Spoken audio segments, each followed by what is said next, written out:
Tell you what, you shake the trees, you start getting the apples, because we have got a lot of drivers and talent out here tonight at Atlanta Motor Speedway, and I'm excited to see what it's going to transpire out of all of this. I'm really excited, Mark.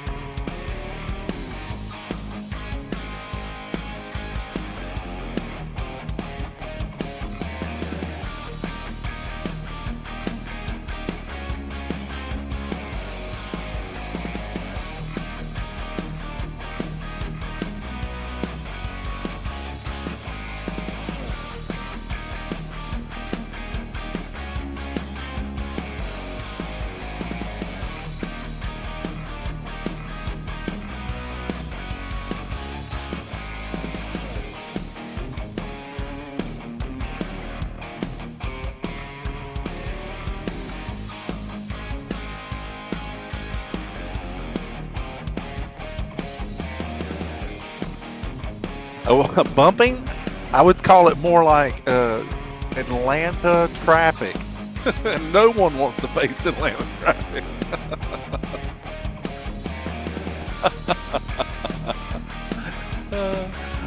Of all the places that I would prefer to drive, it is not through Atlanta. I would like to drive this racetrack, but not through Atlanta. But the track is actually in Griffin.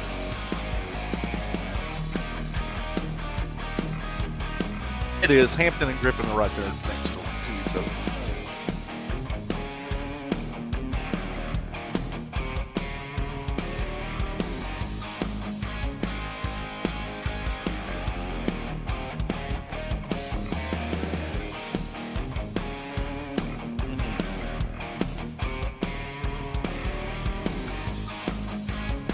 Yes, sir. Yes, sir. That had all the character in the world. When it was an oval track with the used pavement, we used to call it, and I've watched many a race there myself. I watched the Richard Petty's last race was actually at Atlanta. I watched Davey Allison Heartbreak at Atlanta. There's just a whole lot of races that have gone on there, and I've enjoyed it.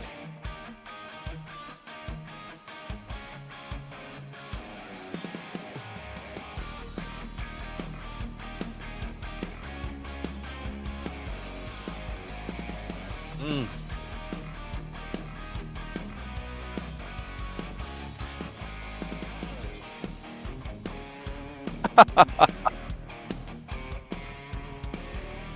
Oh yeah, they don't mind missing work for a race.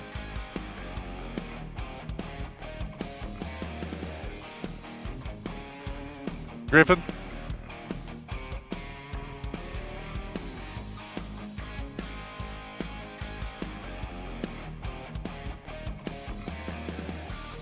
No, it isn't. It really isn't. It's actually in a rural area. By all practical purposes, it's a perfect place. In all sincerity, to have the space that you would need to hold an event like that, to have a track, a facility of that nature, and to have the parking that would be required for that. It's in a rural part of Georgia, and but yet still close enough to civilization that people can enjoy the city accommodations that are there in Atlanta. Sure, sure. Yep.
If I'm not mistaken, that's correct.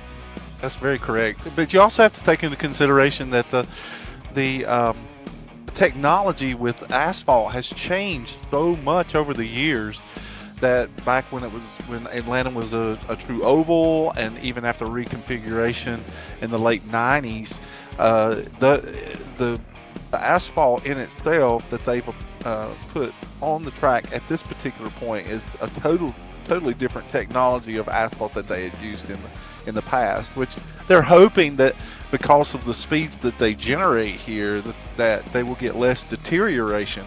But I'm going to tell you something. There's not a whole lot you can do about a hot Georgia sun. That's just the bottom line. You can't get away from it.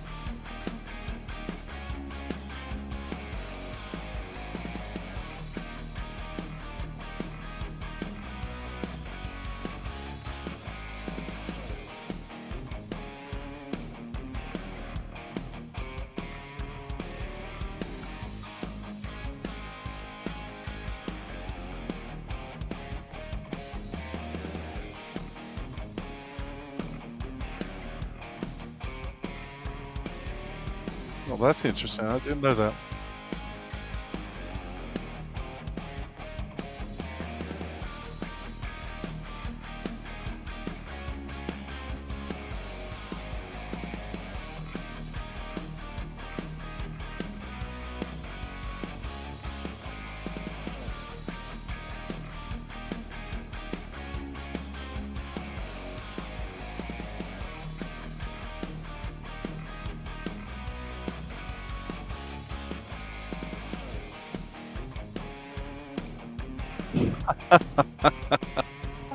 I told somebody today, I was talking to someone about the race, and I told them, I said, okay, the margin for error has completely changed. It's gone into half from what it would be at Daytona, just simply because there is no room. Uh, if there's a mistake that happens here, it's going to be catastrophic if it happens in the middle or the front of the field. If people make bad mistakes, then you're going to have a lot of attrition in this race.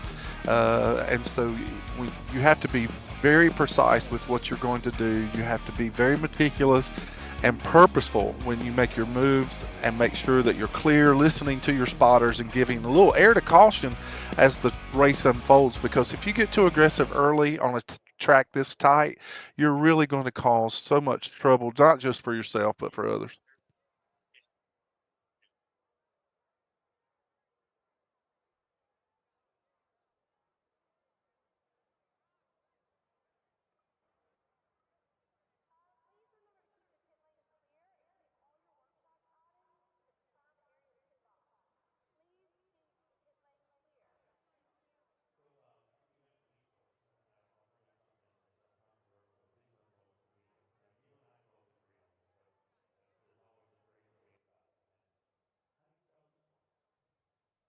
iRacing will not. Right. Correct.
Probably, yeah, no question. It'll probably take about that long.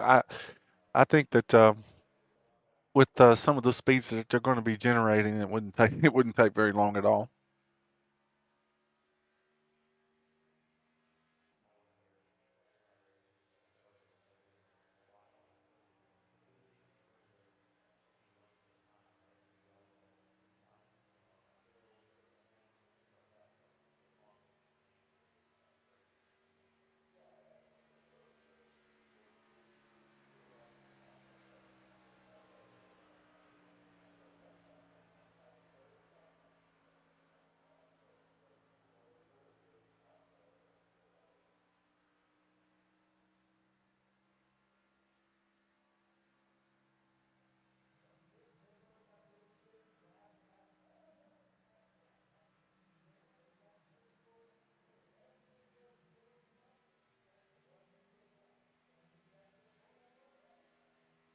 I think that was Gen 5, actually.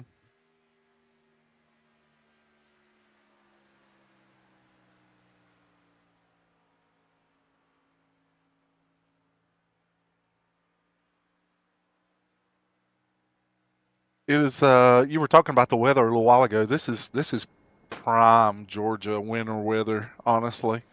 You know, I All just those temperatures are exactly what you want in a Georgia evening. And it's going to be nice and grippy for the racetrack here in just a little bit. And it's 5:20 in the afternoon. So the car should have plenty of grip. However, a couple of things will have to be considered as you get into the race. Fresh tires coming off of pit road will cause some problems, as well as the more wear that you get on tires, that whether or not you would make that decision to change, that in traffic, the air that moves you can actually have an effect, especially coming out of turn 4. You're quite right on that, Sam. We are less than a minute to go in qualifications for the Georgia Peaches 250. We have had 37 cars take time. There are 6 that are awaiting, and if they haven't gone out yet, I don't know that they're gonna be able to make a. The positions will be assigned by iRacing based on their rating. Yeah, and it appears as though we're going to have, Sam, exactly 43 in the lobby. And that would lead me to believe, and I don't pretend to speak for Ken Dale. He hasn't messaged me anything, but I would assume here, if we've got 43 cars, 43 pit boxes, that he's going to start everybody. So we're awaiting that We'll determination. probably give them the benefit of the doubt to start. 100%. I do want to bring up the points real quick because we do have an interesting we do have some new names at the top of that leaderboard. Michael Moquin. I would say so. There's definitely some names that we were not prepared to see today. So it's really exciting to see the fresh drivers that are here tonight. Most certainly is. Michael Moquin is your points leader on 51. Colin Cole is second, 1 point back. Greg Evans, our old friend, 42 on 42 points. He's tied for third with Colby Pierce, and in fifth in points. How about Kyle Heath? He's an old series grizzled veteran, and we're going to have cars lining up. Speaking of Colby Pierce, he is not in the lineup tonight. No, he is not, and that's not abnormal in the AMA series. You do get guys that sometimes they miss a race or two. I know Colby has commitments as a photographer in real life races, so he may be out at a racetrack somewhere tonight. But the guys that are here tonight for the Georgia Peaches 250, Jacob Cannon, he's going to start on the pole with a lap of 173.3152. Jason Heaney will flank him on the outside of row 1. Patrick Collins and Jeffrey Hyatt are going to be in row 2. And how about Greg Evans? Greg Evans third in the points. He's going to start 5th. Alongside him, Ryan O'Donohue in the 14. Nolan Milnes, he led a ton down in Daytona. He's going to start in 7th. Alongside of another guy who was alongside of another guy who was up front all night down in Daytona, Andrew Miller. He's going to start 8th. Kyle Heath and Michael Moquin, those are 2 of your points leaders. They're going to go 9th and 10th. Noah Abbott and James Hodgson are going to be on the 6th row. Corey Crandall, Justin Osterman are going to be 13th and 14th at the grid. Brandon Bernier, Brian Sharp, 15th and 16th. John Guerrero, he's going to go 17th. Series director Kendall Paul will start to his outside in row 9. Row 10, Tyler Smith and Mark Cofield. Starting 21st, Edwin James, then Sean Merriman. 23rd, George Glover. 24th, Braden Langley. Dylan Godinez, he's going to go 25th. Keith Graham, 26th. Trevor Benz is going to start 27th. Then the teddy bear, Ted Craven, he is going to start 28th. In the 15th row, and that sounds awesome to say, Sam, Colin Cole and Eric Corder. In the 16th row, we have Lee Campbell and John Hutchins. Mark Olette and Joseph Klein are going to start 33rd and 34th. Michael Kirk and Brian Wasserman, 35th, 36th. Donald Green and Adam O'Brien are going to start 37th and 38th. Begin with an O'Brien. None of these cars took time. Jaden Porter, Michael Wingo, Jacob Smith, Jason Southard, and Sean Motts will round out the field. And it looks like we do have all drivers in the field. And that's good to hear, Sam. That's really good. I think the only driver that I'm showing not in the server at the moment is Jaden Porter. Yeah, and he may be electing to start from pit lane, but if he's going to elect to start from pit lane, he might want to get out here and get that car on pit road, because it's we're getting ready to start this thing. We sure are. Pull those belts tight. It's going to be interesting, to say the least. 5 of our top 10 starters were not here last week, and so we're excited to see where this race goes. And so please, by all means, don't leave the channel. Pace car is off. Barney has the green flag in the air. Jaden Porter hits the loud pedal, and we are racing here at Atlanta.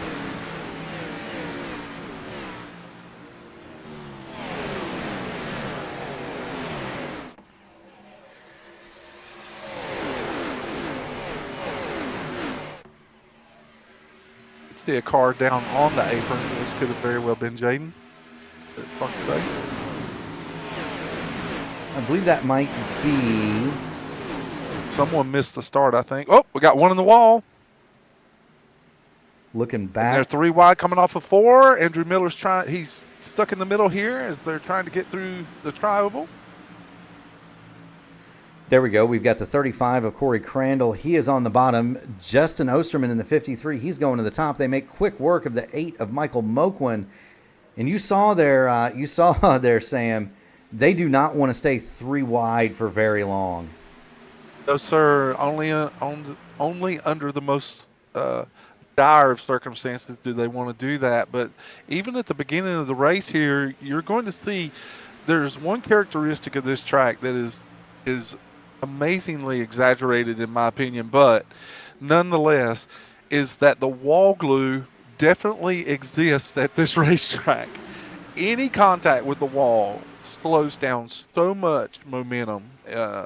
It's uncanny how it can cause such a slowdown, and once you slow down that much, it can cause quite a bit of anxiety for those that are behind you trying to maneuver and not hit you.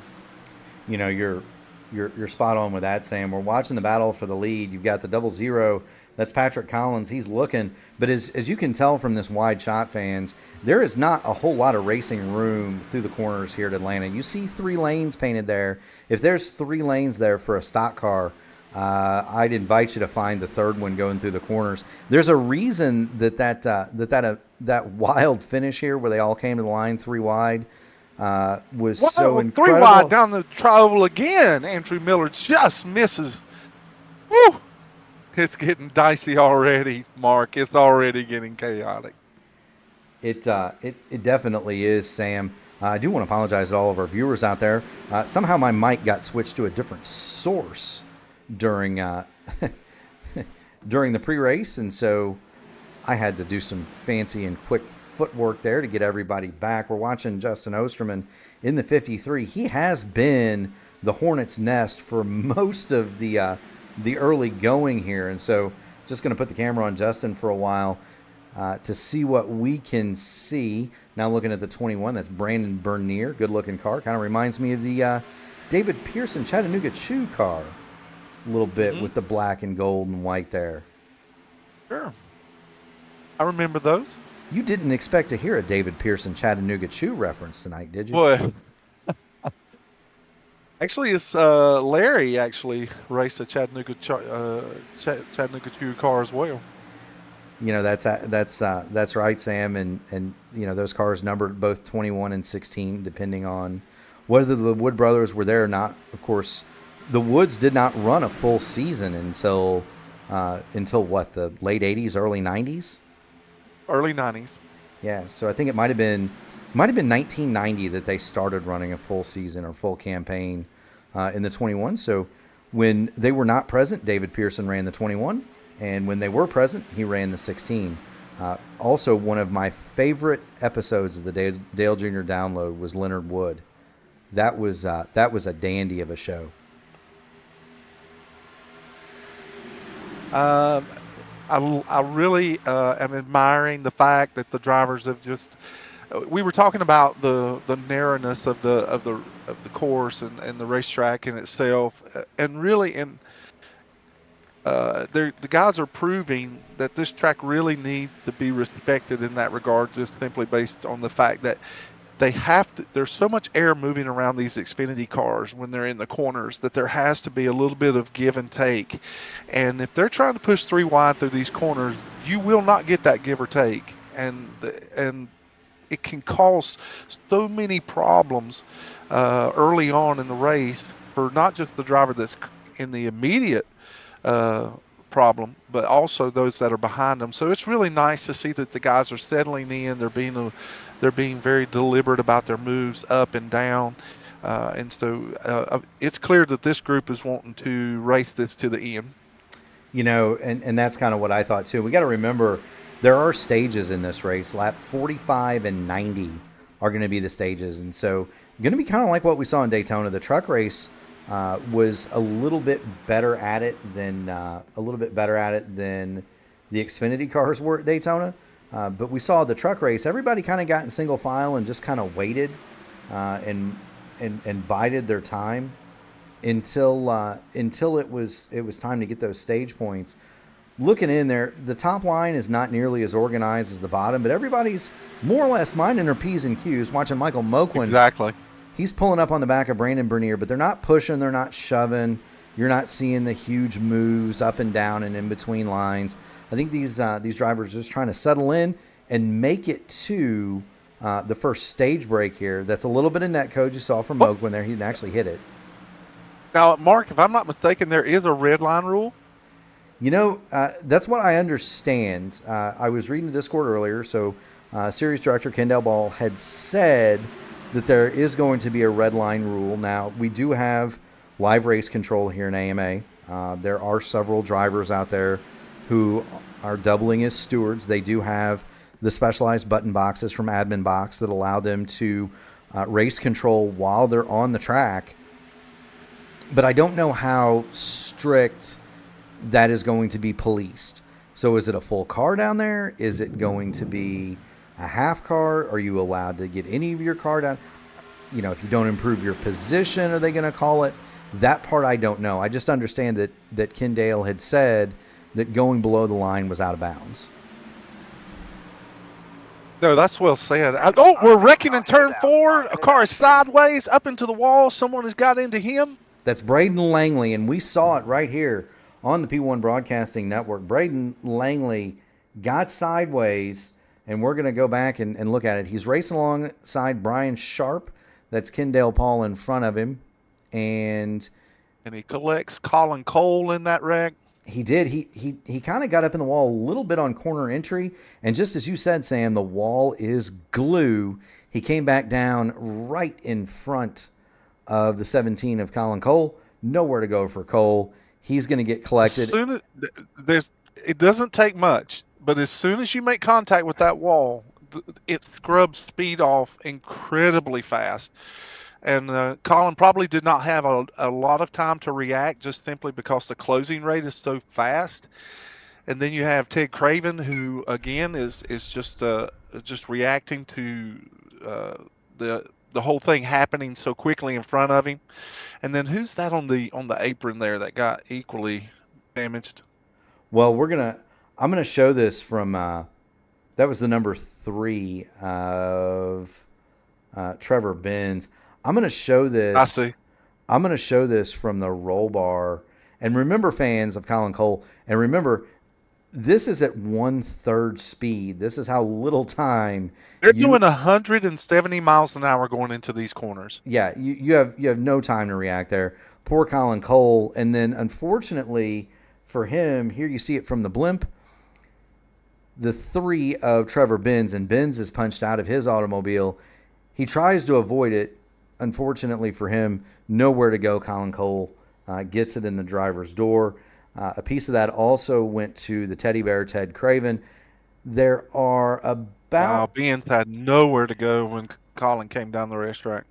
No, he didn't. Not at all. And so we're back. We're back to live action here. We've got about 13 cars did come in to affect some sort of service. I suspect that a lot of that might have been for fuel only. I suspect. Actually, I don't know why they would need fuel. Since there's going to be a stage break, unless they want to get track position and not pit at the stage break. Or Because you have 25 laps to the first stage break, but you can go 60 to 65 laps on a tank. So just depending on draft and how you manage the throttle, you probably wouldn't get 65, but 60 would be a good guess as to how many laps you could get out of a tank. that's what I was thinking. Maybe maybe the thought process is one, maybe they got a little bit of damage. We saw from the race in Daytona, the rear of these cars and the front of these cars, both, they can get bent in the draft. We're looking at Greg Evans. He's running along in third. But the ends of these cars can get bent, and so maybe some guys had a little bit of damage. But maybe, you're thinking, okay, if I come down and I get, I've been under green for, 16 laps. Maybe I've burned off, 4 gallons or something. That's 4 gallons I don't have to get when I come to the pit lane. I'd be interested, how long were the pit stops, Mark? Because there is a chance. And there's been a couple of seasons on this particular asphalt, as the thought process may be that tires may be able to give you a little bit more advantage. If you do, even if you have a 15 lap fresher tires, and we're getting ready to go back to green, and we can discuss that a little bit further. 100%. The field under the control of Jacob Cannon. Barney is going to throw the green flag at him, and Cannon, he's going to get shot from that cannon. Jeffrey Hyatt will race alongside him. We are back under green. The pit stops were big jump there. Almost universally, Sam, the pit stops were 7 seconds in that neighborhood. Okay, so it sounds like it was just fuel. And it could be, if they burned off 3 or 4 gallons. We got a car spinning on the apron back here. Is that going to be, is it? Another car in the wall? 2 cars that Michael Mulquin has really been fighting with that wall in turns 3 and 4 most of the night. It's actually cost him some positions as the night has went on. He just touches it. He doesn't hit it much, but it does not take much to slow the car down incredibly, 10, 15 miles an hour. So none of those cars that just spun on the access road were lead lap cars. I've checked everybody back to Edwin James, and so they're all still in the draft. Could have been the 53 of Justin Osterman, Brian Sharp, or big push from Andrew Miller up here. It is a big push. We've got Lee Campbell in the wall again, and I apologize. We'll get back to the race for the lead because that is a good one. Now, just so we're all aware, there are a couple of cars that are misnumbered out here. The 20 shows the car that's painted 20. It shows up as the 19 on your screen, yes. And so that's one of them. That is the car leading this field. He's got Greg Evans pushing him. Evans is now second or third, depending on what part of the speedway we're on. And Jeffrey Hyatt is 0 is actually the 16. Right, the 0 is the 16. So we have some paintbrushes. Huge shot, by the way, from Jeffrey Hyatt into Greg Evans. Evans going to turn that baby left, and he's going to take the lead. He's decided he's not just going to ride around tonight. He's going to try to pace this field as much as he can.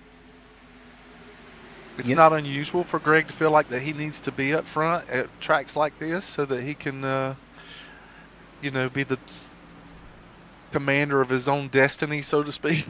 Well, and that's kind of my thought. You have 2 choices. You can either hide in the back, or you can go lead it. If you go lead it, it is so hard to pass here, though, Mark. It is so hard to pass. This isn't Daytona or Talladega where you can hide in the back and then make a huge run toward the front. We see everybody, and I'm going to get on the P1 airship, and I'm going to show our fans kind of what I'm talking about in terms of everybody being kind of single file and minding their P's and Q's. Daytona, we saw all those cars leaning on each other right there. There's some pretty big gaps between race cars right now. Just kind of waiting on. Well, the track is so much smaller, and the runs can be adequate enough that you can space the car out and let it breathe a little bit. But even this last lap and a half, that you can watch Cannon. Cannon is really trying to pinch Greg down so that he can stay even with him and try to get a little bit of a side draft off of him. But it looks like he's wanting to get to the bottom. He doesn't like it out there on the outside. Well, and I think Greg Evans might want to get to the outside because he more or less pulled up the track and said, "You want it that bad, buddy? You can go ahead and have it." So Greg Evans is going to go back to second. He's going to get the push from Jeffrey Hyatt. Meanwhile, the 14 of Ryan O'Donoghue has gone back to the lead. And I was remarking on that blimp shot, you can see the big spacing between the cars in this shot. You also have a solid group of about 5 or 6 guys that are just kind of they're sitting in the back waiting to miss the impending calamity, I believe. 2, 4, 6, that's 7 cars back there.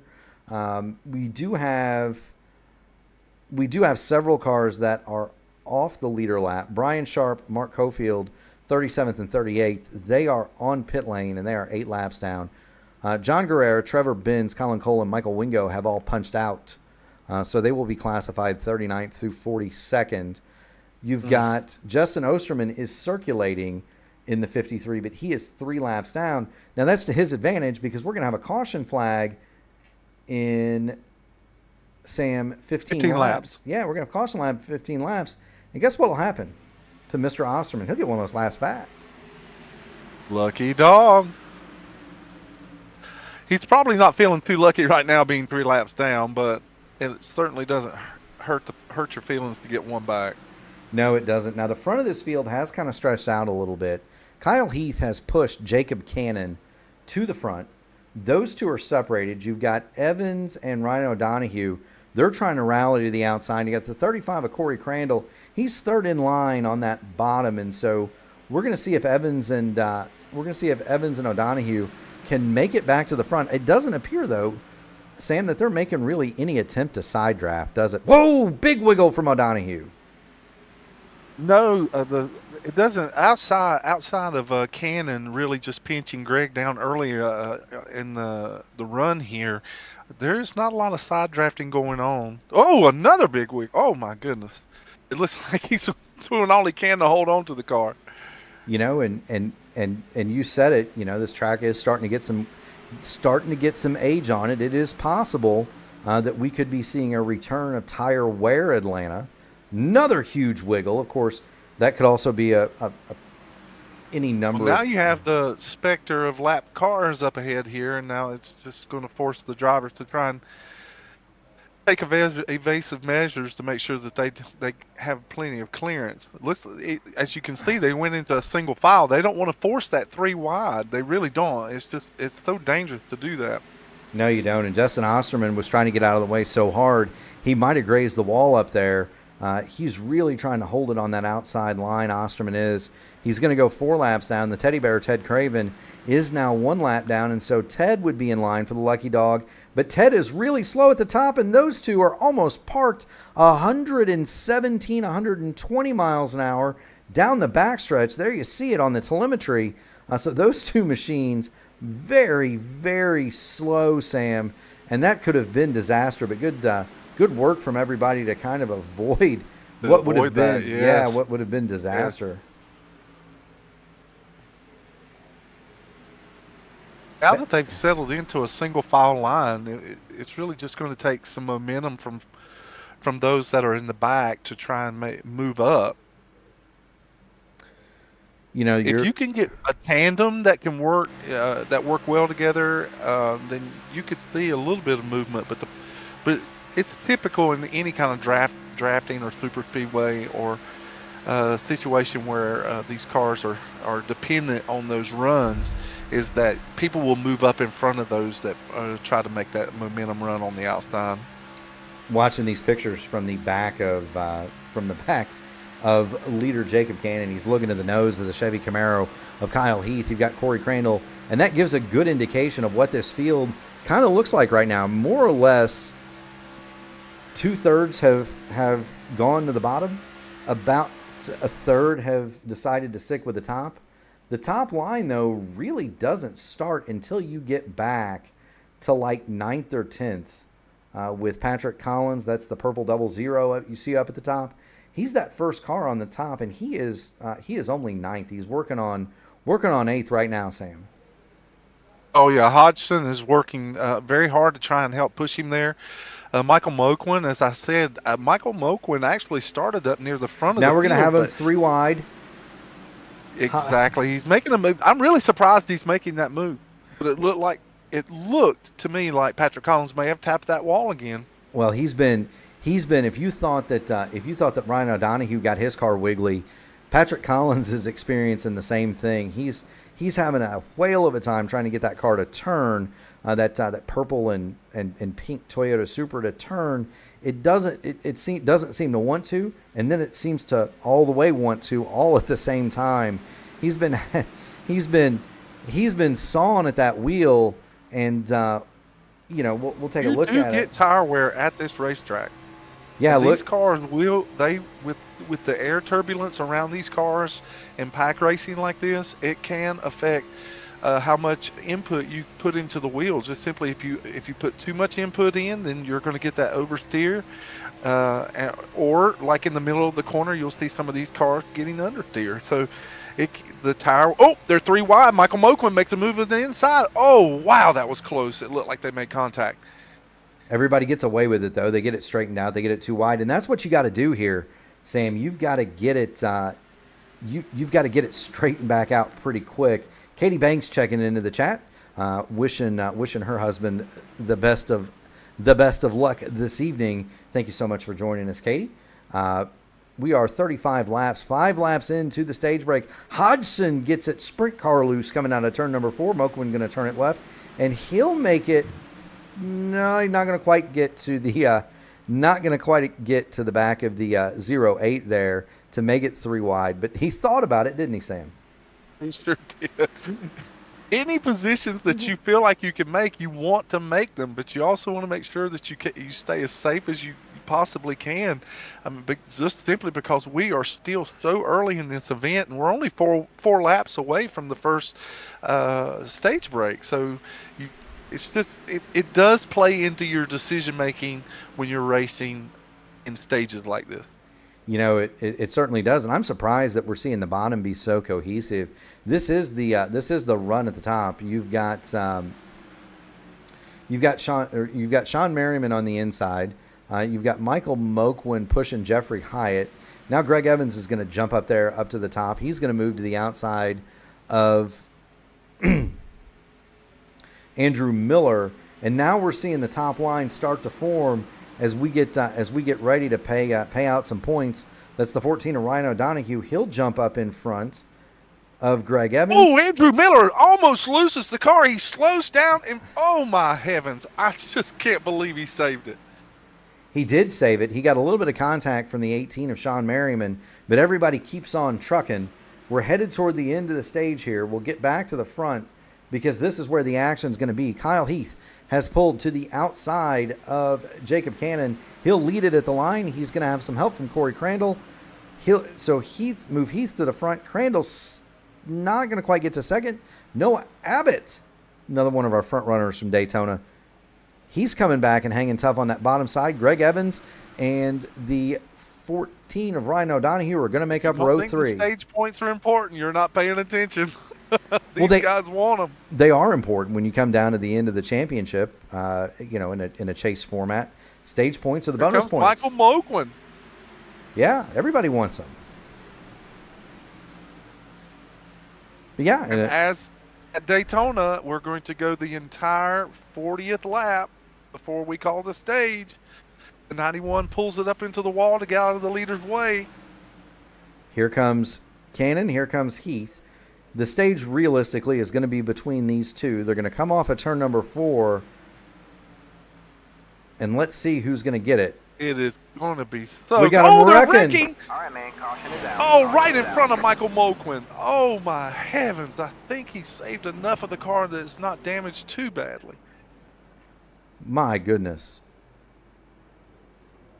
The 35 got into the wall. Crandall just caught too much of the wall as he was coming out of 4 and just tried to save it and come right across the nose of Michael Moquin. And that's what we're gonna see. So the 35 machine, that is Corey Crandall. He is racing the 05 of Noah Abbott. So they're third and fourth, depending on what part of real estate they occupy. Michael Moquin actually looks like at the pace of driving by O'Donoghue and Evans. Yeah. Well, so Crandall gets loose. He comes down in front and spins off the nose of Moquin. O'Donoghue and Evans slide by to the left. Also missing it, the number 7 of Joseph Klein, and really the only cars that get hurt out of this. And there's Hodgson He comes through, nowhere to go. The 22 of George Glover, he comes through, nowhere to go. But more or less everybody that was right around that accident got to miss it. It was unfortunately two guys that were kind of in the back and didn't have anything to do with it, got hurt. And then Andrew Miller comes through in the end. And really, Hodgson is really the one that took the brunt of the damage in this accident. You know, I believe I'd have to bill you right. But then of course, Andrew Miller comes in very late, and he also takes a lot of front end damage to his car as well. So both of them hitting Crandall as he was sliding across the tri-oval. I'd be interested to see how much damage really was incurred, even on Crandall's car. But Miller actually took front end damage as well. So one thing about this racetrack that I do remember, the times that I've raced here, is that the damage model is very sensitive here for some reason, especially when you take damage into the walls. It's very easy to get wheel damage here. You know, it is, Sam. We're watching cars come down. We're going to watch the cars when they come down pit lane. Nobody coming in this time.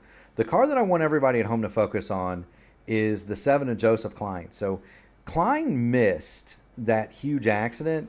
He was the first one of the cars that came in and stopped on the. He went for service and fueled up. Right, he went for service and fueled up. We assumed that it was gas only because Klein was in his pit box for 6.9 seconds, which that's too short for tires unless he took just rights. There's no reason to take only rights. Tires are easily 10 seconds. Okay, so that was if gas you take only. Right side tires. That was gas only. So the question for Joseph Klein is going to be, is he going to be able to leapfrog anybody in track position? Because his pit stop theoretically should be a little bit shorter, should it not? If he only takes tires, yes. Well, right. If he only takes fuel again. Well, again, I don't think not taking tires here is detrimental over the long run. The car just in air, it will get looser as the run goes. Well, that's what I mean. I think he'll get tires, but I think he's shortening. The fuel takes longer than the tires.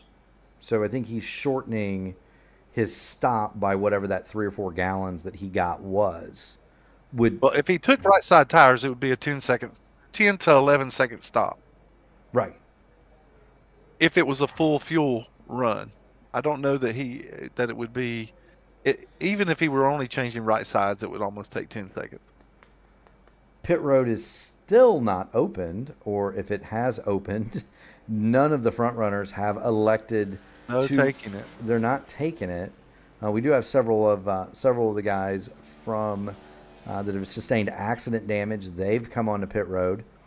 Kendall Paul will sometimes do this, where they'll extend a yellow if it's right around the stage break before they open up pit road, and so we're working. He has extended the caution. To 4 laps to green. You know, and that would make sense with the first stage break at 45.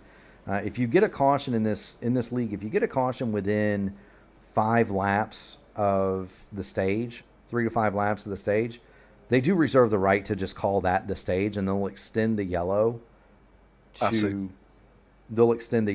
when it would have been normally. And so that's kind of what we're seeing happen here. But I am interested to see if that 7 car of Joseph Klein, if he improves any. We've got a Pat Collins fan in the house.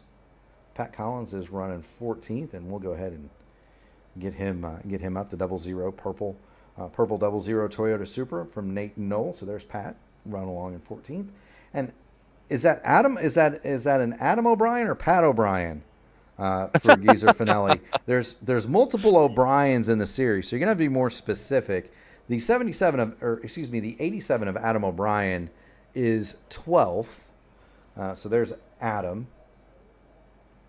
There's an O'Donohue. I don't see another O'Brien, though. Maybe we can get the Irish guys to all form up a draft at the end and go to the front. Yeah, Adam O'Brien is the only O'Brien I see in the server tonight. Okay, so maybe Pat took the night off. He's an AMA regular in the series, so maybe Pat O'Brien took the night off. But we are watching Adam O'Brien in the 87. There you go, Geezer. There's your guy. Just kind of biding his time. He started all the way at the back, Adam O'Brien did, and we haven't talked a lot about him just simply because he started 38th. He did not take time in qualifying, and so he's made up 24 spots. Or 26 spots. Indale is now, the race director is actually announcing that the pits will not be open this time, but next time by. Not this time, but next time by. They're just trying to do some house cleaning here and coordinating things for all the drivers so that they can work their pit stop strategy. And you said the next stage break would be at lap 90, correct? That is what is in the race briefing. Stages at 45 and 90, 163 laps total. It wouldn't have made sense for any of those guys to get tires there, Sam, because you've only got 4 sets. So I would assume you would take them at the stages, take them during your, middle pit stop, your green flag stop, whatever have you. Correct. In the last stage, and then have a set left over.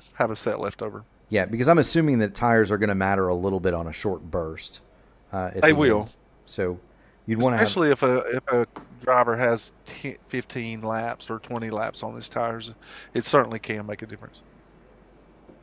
I made the mistake here at Old Atlanta one time in a truck race. It was in an official race before I really started driving open wheel cars. I came in, I was running third. The caution came out, and I thought I was going to be a real smart guy and take 2 tires. I was a rather novice at iRacing at the time. And can Sam Crow guess what happened to me on the restart with fresh rights and not so fresh lefts? Let's see. You did pirouettes. You took up ballet. I started doing donuts right there at the start-finish line on the restart. Yeah, you did pirouettes. It was an early celebration. Yeah, it was an early celebration there. The caution came back out, and I immediately hit pit road and took lefts. And decided that you didn't want to do without any shoes. That's right. That's right. We're going to see. Here come your leaders down pit road, and all of these cars are coming down now, Joseph Klein included. Yeah, we're gonna. It may not take him as long to fuel up, but if he takes tires, he's still subjected to the same amount of time on pit road, maybe just by a few tenths that he would be out a little quicker. Yeah, here they come, and you see them. They all come. Some drivers. I was going to say this. Some drivers may take fuel just simply because the car is a little bit more stable with a full fuel load.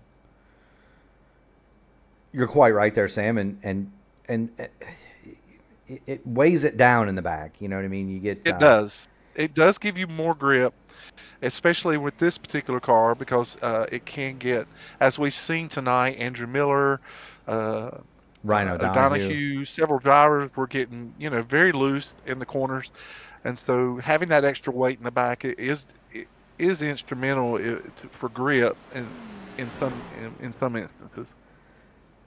It can be. I'll tell you, Lee Campbell. Woo, some of these drivers are missing their pit boxes. Terrible. they are. We're watching the exit of pit lane. Lee Campbell stayed out, so Lee Campbell, he's gonna stay out. I said I was gonna watch the 7 of Joseph Klein, and I probably shouldn't have said anything. So I noticed that he came back out about the 26th position. Yeah, he came out 26th. So could have been one of those guys that slid through the box or whatever have you. I did notice several of the drivers were missing their pit boxes. And that's possible. You've got a big field here. You've got a lot of guys that might be. The depth perception changes when you have so many cars in the field. It does. And you've got guys that they may be running. They may be running new paint schemes or things unfamiliar to them. The signboard changes. That's true. That's very true. It can be difficult. I'll tell you who's not having any difficulty right now. That's the plain white wrapper of Lee Campbell. It's the 40. The number is technically 44, although I challenge anybody to see it. But the plain white wrapper of Lee Campbell, he is up front. He did not stop. My assumption. I think it was Lee during practice. There was some chatter from administration about his car not showing any paint or numbers or anything, and in the midst of the conversation, I believe it was Campbell who was saying, "I can't help it that I'm an underfunded team." It's what he was saying in chat, and so apparently, hopefully, getting the car up front will give him noticed enough that he can at least get a number on this side of the car. That's when you see a guy with everything whited or blacked out like that. He's got the series mandated. I'm trying to see if I can't get to it. He did keep his badging for the series. Yeah, well, he's got the banner is there. Yeah, all the badging is there, but his paint scheme did not show up. It kind of reminds me of the old Hesketh Ford of James Hunt. Just completely white. At least Hunt's car had a car number on it, though. Campbell, he needs more funding just to get the number. There's no question. He probably needs those kind of things. But he was very animated about being underfunded, and there shouldn't be anything against him being underfunded, or there shouldn't be any hate directed toward him for not having adequate funds to make sure that he can put a paint on the car. Always a sense of humor among our fellow sim racers. Always a sense of humor among our fellow sim racers. I'll tell you a guy that didn't make out so hot there on the pit stop exchange. You got Adam O'Brien went up to 10th. We know that 7 had problems. I'll tell you another guy that might have had some problems, and that's Kyle Heath. Heath, yes. Because I do not see Kyle Heath. He would have come to pit road second. Kyle Heath, and I'm sorting down the order. He's in 19th. He's all the way down to 19th. 19th, 20th. There's Kyle Heath. So he's somehow lost himself 18 spots, and that's not hard when you have all those cars on pit road.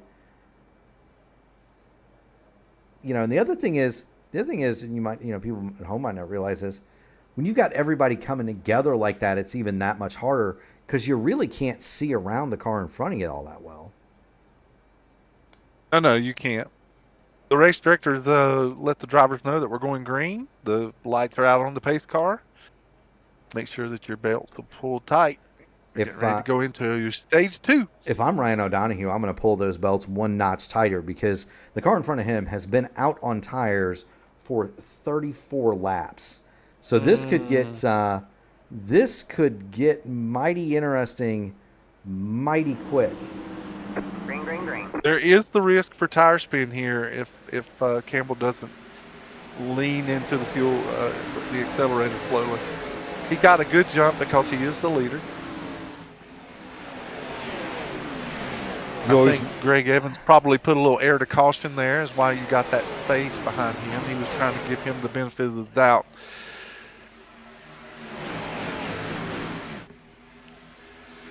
That is always true. No reason to put too much pressure on a guy right at this moment. You're getting ready to see the difference between tires right here. Yeah, that's We're watching Lee Campbell. He started here in the lead on this restart. They're three wide underneath him, but poor Lee Campbell, he's gone back to 8th. Now he's about to fixing to be 9th. You see In one lap. Yeah, in one lap. You've got Adam O'Brien and Eric Corder trying to work around him. Kendall Paul, Patrick Collins. They are all right there in the eye of the storm. He's not having a really good time right now trying to wrestle at number 44, is he, Sam? No, it can be precarious at best when you have tires that are older than everyone else. You want to stay out of the way, but you want to hold a line. It can be nerve-wracking, to say the least. Especially on a track where they do not want to go 3 wide. A lot of drivers don't want to do that. It's just putting too much risk this early in the race. Yeah, I mean, we'll see that risk coming to the checkered flag maybe, but we're not going to see it. Jeffrey Hyatt's decided that he's going to make his stuff work at the top. He's just decided, I'm not going to wait for anybody to help me. I'm just going to try and get to the front. And he's had some success up there. He's going to he's going around the 14 of Rhino Donahue for second. Looking good there, going through turns 1 and 2. Puts it down the back straight. Now, he does get awfully close to that 14, though. He's trying to utilize a little bit of side draft so that he doesn't lose that momentum when he comes off the corner. But also, he will use more tire out on that outside doing that.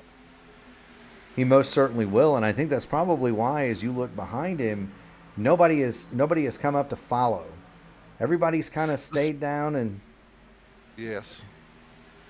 Actually, Campbell has actually settled in.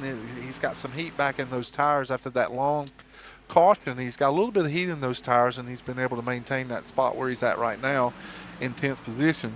Well, he's also around some veteran guys like Adam O'Brien, Kendall Paul, John Hutchins. They're all right there around him too. That would be the 87, the 78, the 72. Those are all teammates as well, and so those 3 cars are probably going to cut him quite a bit of slack. Here comes Michael Moquin back up through there. Moquin, as we recall, was involved in an earlier fracas, but it's good to see the 8 coming back toward the front. He sustains. Oh, he got a car on the apron. Oh, will he keep it down there or will he what? Oh, he kept it on the bottom and was able to save it. That's Eric Corder, but it's not going to matter. We're going to have a huge wreck coming down the front. That is the 72. The 21 is involved. Brandon Bernier. Caution is on the speedway. Huge crash for John Hutchins and others. And we're going to... Oh, my heavens. So that started with Eric Corder going to the apron. You see it. Sure did. At about the same time, the 78 car is going to get up. That's Kendall Paul. He's going to get up in the wall. The 72 tries to stay off of him, comes down, turns it sideways, hits the 7 and the 21. 57 involved. Hard lick for Kendall Paul. My goodness gracious. Once you get into that wall, if you're behind someone, it is so difficult to miss them. It is so difficult to miss them. Closing speed is almost unsurmountable. You know it is. I'm going to try to get to one of the drivers that came in late into that, just to kind of see if we can.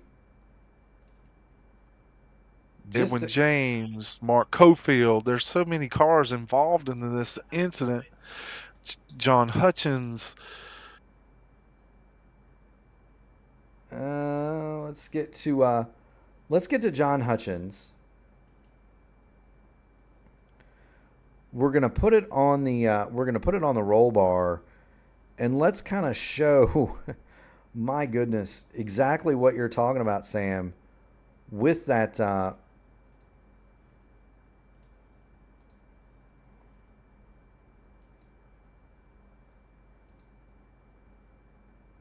With that closing rate. Yeah, once Kendall gets on the outside, it just makes it so difficult to try and avoid the wall. But once you get into it, even the slightest touch just scrubs so much speed off and momentum off of the car that anyone that's following him behind, and in this case, John Hutchins, it is just so fast.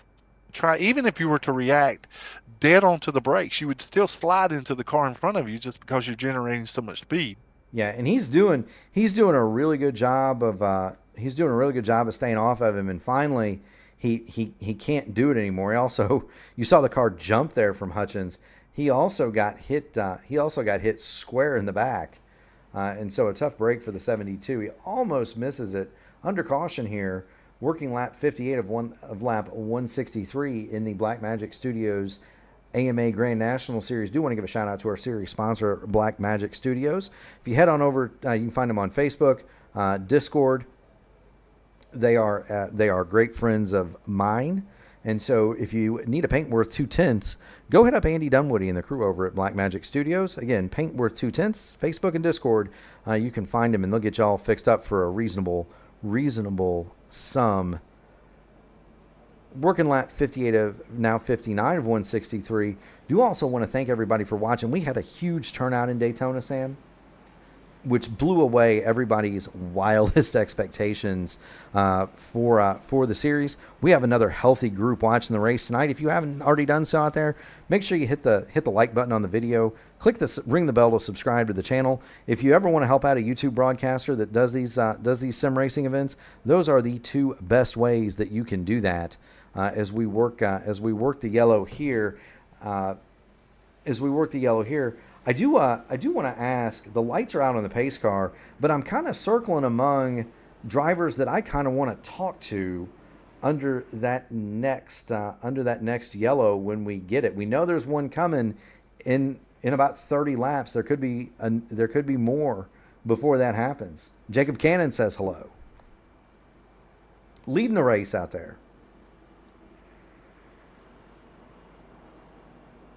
Talk about multitasking. I never understood how guys did that. Me either. I'll tell you, It must be. It just has to come with age, I guess. I asked Robert Malechka, he's one of the top oval drivers in the series. Service, he's only got about a 8,900 I rating. But I asked Rob one time. He's famous as the green flag comes back out for typing these long texts during races, and I guess he's got an Xbox controller with a keyboard plugged into it, where under caution it's like typing on a cell phone. It's got like the QWERTY keyboard type deal. So that's how some do it, I would suppose. I've had some friends that use voice to text as well, technology to do those kind of things. I don't think anybody would want to hear my voice to text. Campbell's during in the race. wall coming out of 4. He caught the wall really hard. Yeah, and we've got another car blinking back there. Now that's something else these That's going to be addressed by iRacing in the coming updates.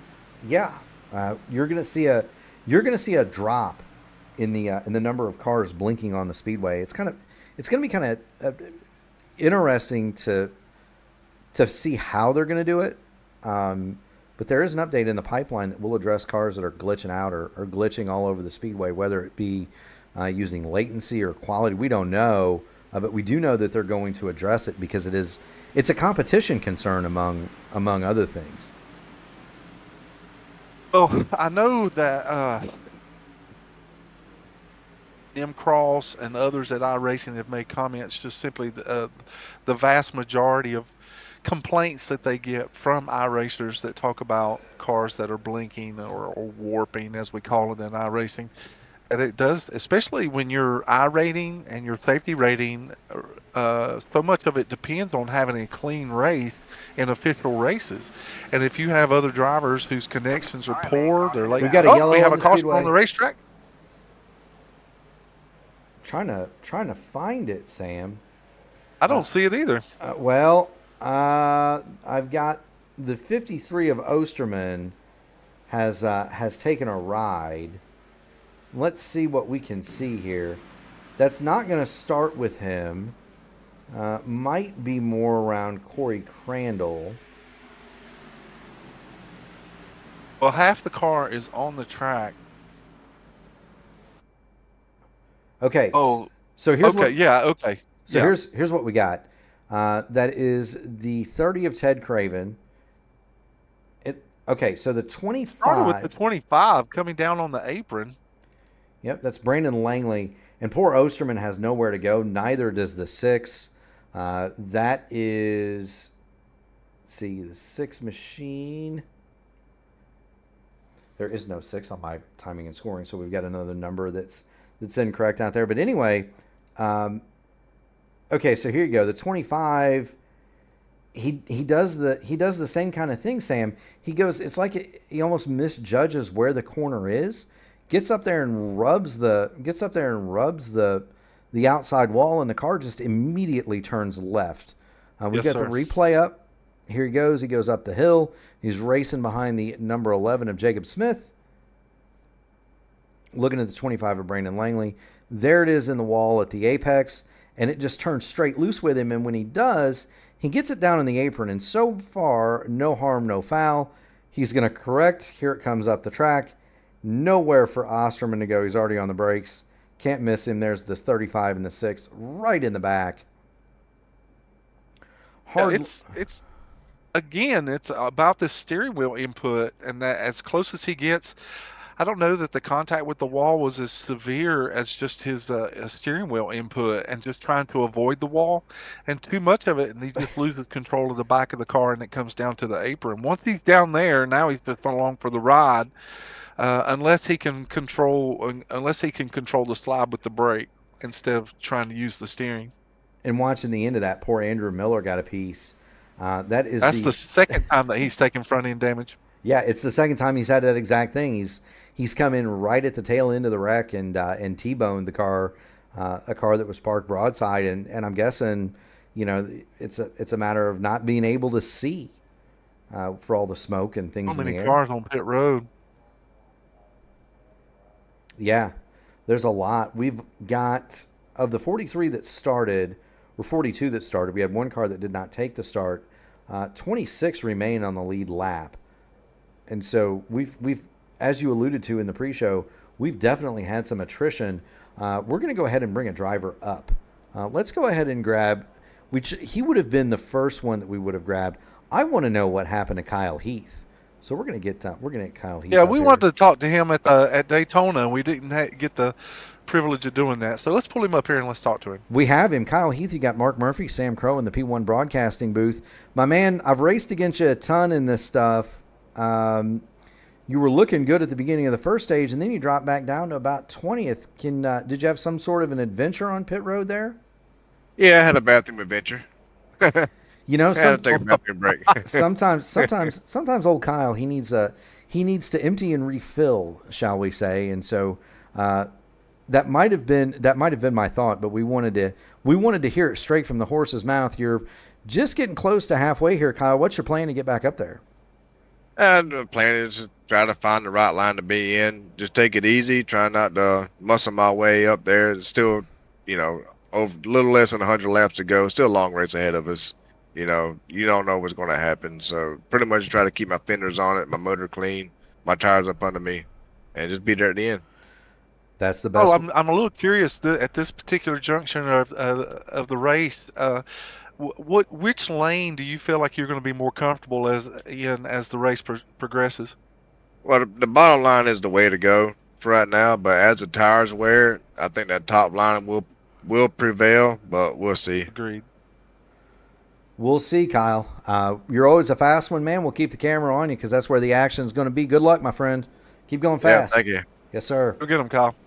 That is Kyle Heath. He is the man currently running ninth. So, for anybody that doesn't know Kyle, he's known that he does often do that. He'll under caution go run and use the facilities and come back. Not necessarily try that in NASCAR. Try that in real life. Not necessarily a bad deal. Let's go ahead and pull in. Are the lights still on the pace car, Sam? The lights are off on the pace car. We're double file coming out of 2.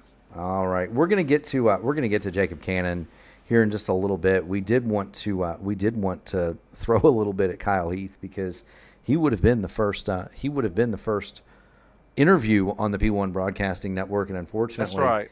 That didn't happen. And he seemed a little disappointed that we weren't able to pull him up into the booth. He didn't. I'll tell you who I am going to grab though, because he's still on pit road. Is Series Director Kendall Paul, and we haven't had a chance to talk to Kendall, but we're going to pull him up. We're going to pull him up in the booth as we get ready to go back to green. We're going to call the green, and then we're going to talk to a pretty cool dude, Series Director Kendall Paul. Pace car is off. Pace car's off. Barney has the green flag, Sam. Absolutely. Green, green, green. And now Hyatt has control of the field as they come to the line. And as Homer Simpson would say, away we mow. That's a line from the Simpsons version of Crazy Taxi, which was a PlayStation 2 greatest hit for all of you out there. Great game. You should check it out. Simpsons Road Rage, I believe it's called. Well, we also have a name up there that we haven't called on for most of the night, and Dylan Godinez. We actually haven't talked about him, and there he is running second place right now. Yeah, good to see the 08 up there, and good to. I don't know if it's. I'd rather him be up here under more pleasant circumstances. We've got a little bit of contact. Jacob Cannon goes a little bit below the line, but he doesn't advance his position. I'd rather be talking to you under more pleasant circumstances, Kendall, but an early pedestrian tonight here in the Georgia Peaches 250. Can you tell us kind of what happened there and what your plans are for the rest of the night and the rest of the season? Well, what happened tonight was I had a car spun and got down the apron. I thought he was going to come back up to on the racing surface, so I tried to get up as high as I could and just got sucked up in the wall. And John did a fabulous job at checking it up for me, and unfortunately, it wasn't communicated the behind, and the 7 kind of plowed into him, and it was on from there. But it is what it is. I mean, like I told the team, in the famous words of Matt Craft, and they just need to bulldozer this place over, in my opinion. They ruined the track doing the repave, so it is what it is. We'll go on to Phoenix because we won't be here at COTA. I got something else going on for next week for COTA. But that's kind of what happened tonight. Got to thank all the sponsors: Archway Industrial Coatings, Black Vendor Studios, Admin Box, Track Racer, Rogue Energy, all those guys. But yeah. So, Kendall, you have to be a little excited about the first stage just running as smoothly as it did, as it could, considering the size of the field. Congratulations on the attendance tonight, and also just how people were minding their own race there at the beginning. That should give you a little bit of encouragement. Oh yeah, it was a pretty green and pretty clean first stage for Atlanta, and it's a hard plate track-ish track, I call it. Because right around flat 38, you get the tires to be super worn. You saw there a lot of people start getting loose and everything. So it's a really tough track, and for everyone to kind of hold on to it and keep it green and giving each other room has been really nice to see. We haven't seen very many too many wild moves here early on, so that's really awesome to see to start 42 tonight. That is amazing, and we're expecting near the same tomorrow night for the Truck Series, so we're super excited about that. Gotta thank Mike on that one. He's been doing the recruitment and admissions and everything for us here over at AMA. He got his official promotion today as recruiting manager. So congratulations to him on that. You're speaking of Michael Kirk? Yep. Right. Yeah, it's been an amazing ride for AMA on P1 here. We've got a bunch of people watching here tonight too, Kendall. So you're knocking it out of the park. You're knocking it out of the park. Quality. You've got full field. You've got some pretty hot shoes. We're watching Jeffrey Hyatt lead O'Donohue, Godinez, Greg Evans, and Jacob Cannon here as we work lap 74 or 163. Talking to Series Director Kendall Paul. Thank you so much for everything you do. Kendall, if any of you don't know, has been a broadcast partner of mine in the past, and I do have one question about the conduct of this race, though, because we got him 3 wide for second. Again, no kidding. They're deciding that they're going to race for this thing. Those 3 were bouncing off each other all the way through turns 1 and 2. Somehow, and that'll speak to the skill of these drivers, they all made it through there, and Greg Evans finally decided to wave Roberto Duran's white flag. No mas, I'm out. He's decided that he just wants to finish this. It's not It's way too early to be fighting. It most certainly is. You see the 13 car there sneaking into the picture. That's Kyle Heath. That's the man that we were just speaking to. He had gone to the back for a relief break, and he has come back through the field like a shot. He is no surprise. He's an AMA champion. No surprise to see Kyle Heath driving back through the field. So we needed a judge's ruling, Kendale. The red line, out of bounds, inbounds. What can you do with that red line? So during the qualifying event, red line was totally 100% legal. During the race now, they can put 2 tires under it, but they cannot advance your position under the red line. Gotcha. So there you have it. There were a couple of occasions where we saw some that were really pushing the envelope there. So yeah, they've been noted by race control. We're going to look at them afterwards and deal with them afterwards. There you go. That's completely understand the leniency considering the size of the field and the early nature of the season. And it's hard going through that quad oval trying not to go below that red line and not touching the red line at all. So that's where we put the leniency in there and just trying to. It's not always advantageous to utilize that either, just simply because the asphalt is offset down there. It can disrupt the car quite a bit. And yeah, I did when I was out there running. I didn't hit that. I tried not to hit it. Michael Moquin has decided he's going to take it 3 wide out of 4. As they come through the tri-oval, Evans goes way low to keep any contact from happening there. Michael Moquin has decided that all the positions he's lost at the beginning of the race, he wants them all back now. He's worked his way back to 5th. He's alongside Greg Evans. We're seeing the car of O'Donoghue. Oh, and he hits O'Donoghue in the back. Yeah, he gave him a shot. We're gonna let Kendale get back to the Dark Horse Performance chat. But thank you so much for stopping by, Kendale, and we will check you out later. Keep going fast and having fun, buddy. Yeah, thank you, Mark. Thank you, Kendale, Sam. thank you for all you do. Yeah, thank you all, everyone at P1 for doing this. Sorry, we really appreciate it, and we're looking forward to the whole season. Absolutely, that's Kendale Paul, series director. He's an early pedestrian here at Atlanta. The front two, that's the front 2 or 3. That would be Hyatt, Cannon, and Abbott. They are more or less single file on the bottom. Everything behind them, though, O'Donoghue, Moquin, Evans, Godinez, that is getting pretty argy-bargy here. They're racing hard with 10 laps to go before the stage ends. You know they are. Adam O'Brien's pulled up into that Now we fight. have a car That's pulled off down onto the apron. Yeah, that's Kyle. That's Kyle Heath. That's Kyle Heath. You know, I think he talked about earlier he wanted to keep it clean, but I don't think that's necessarily a part that looks abnormal to me. And now we have another car. Oh, and they're wrecking in 3 and 4, 4, 5, 6 cars involved in this incident.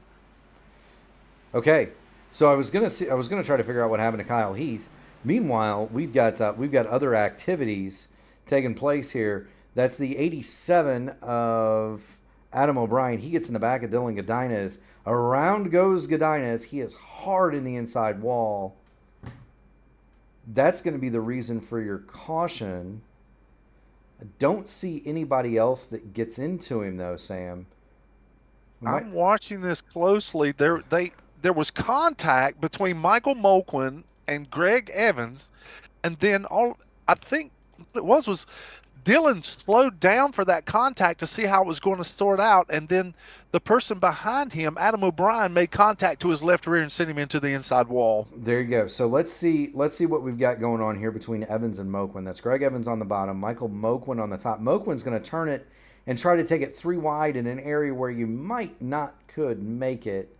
He gets into Evans. He's also going to get into the 0-5 and Noah Abbott. It just seemed like such an abrupt move. Oh, he makes contact with Noah Abbott is what happens. Yeah. Michael Moquin and Abbott make contact, and then that's what leads him down into Greg Evans. Moquin has actually been pushing these 3 wide incidences for the last few laps. You know he has, and just to just kind of update you, the cars of Eric Corder, Jacob Smith, Kyle Heath, and Brian Wasserman have all punched out. And so all of those cars are out of the race. You got to wonder if there was some sort of an incident there that prompted those. We saw Kyle Heath, quite simply, we're trying to figure out what happened to him, and then everything broke loose Yes, it went crazy from that point on. You've got Campbell in the accident. You've got Wasserman, James, Corder in that accident. Patrick Collins is in the accident. Heath Graham is in that accident. There's just so many drivers in the back of the field that were caught in this incident as Godinez came back up into the track. So it was just so much happening so fast. You got it. Let's is pit road open there, Sam? Do we know? I don't want to disturb him, but we're going to pull.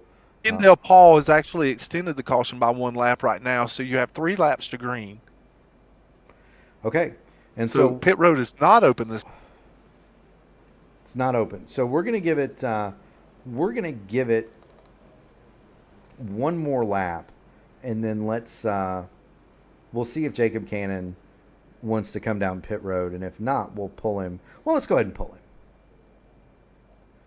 Jacob Cannon, you got Mark Murphy and Sam Crow here in the P1 broadcasting booth. You got a copy?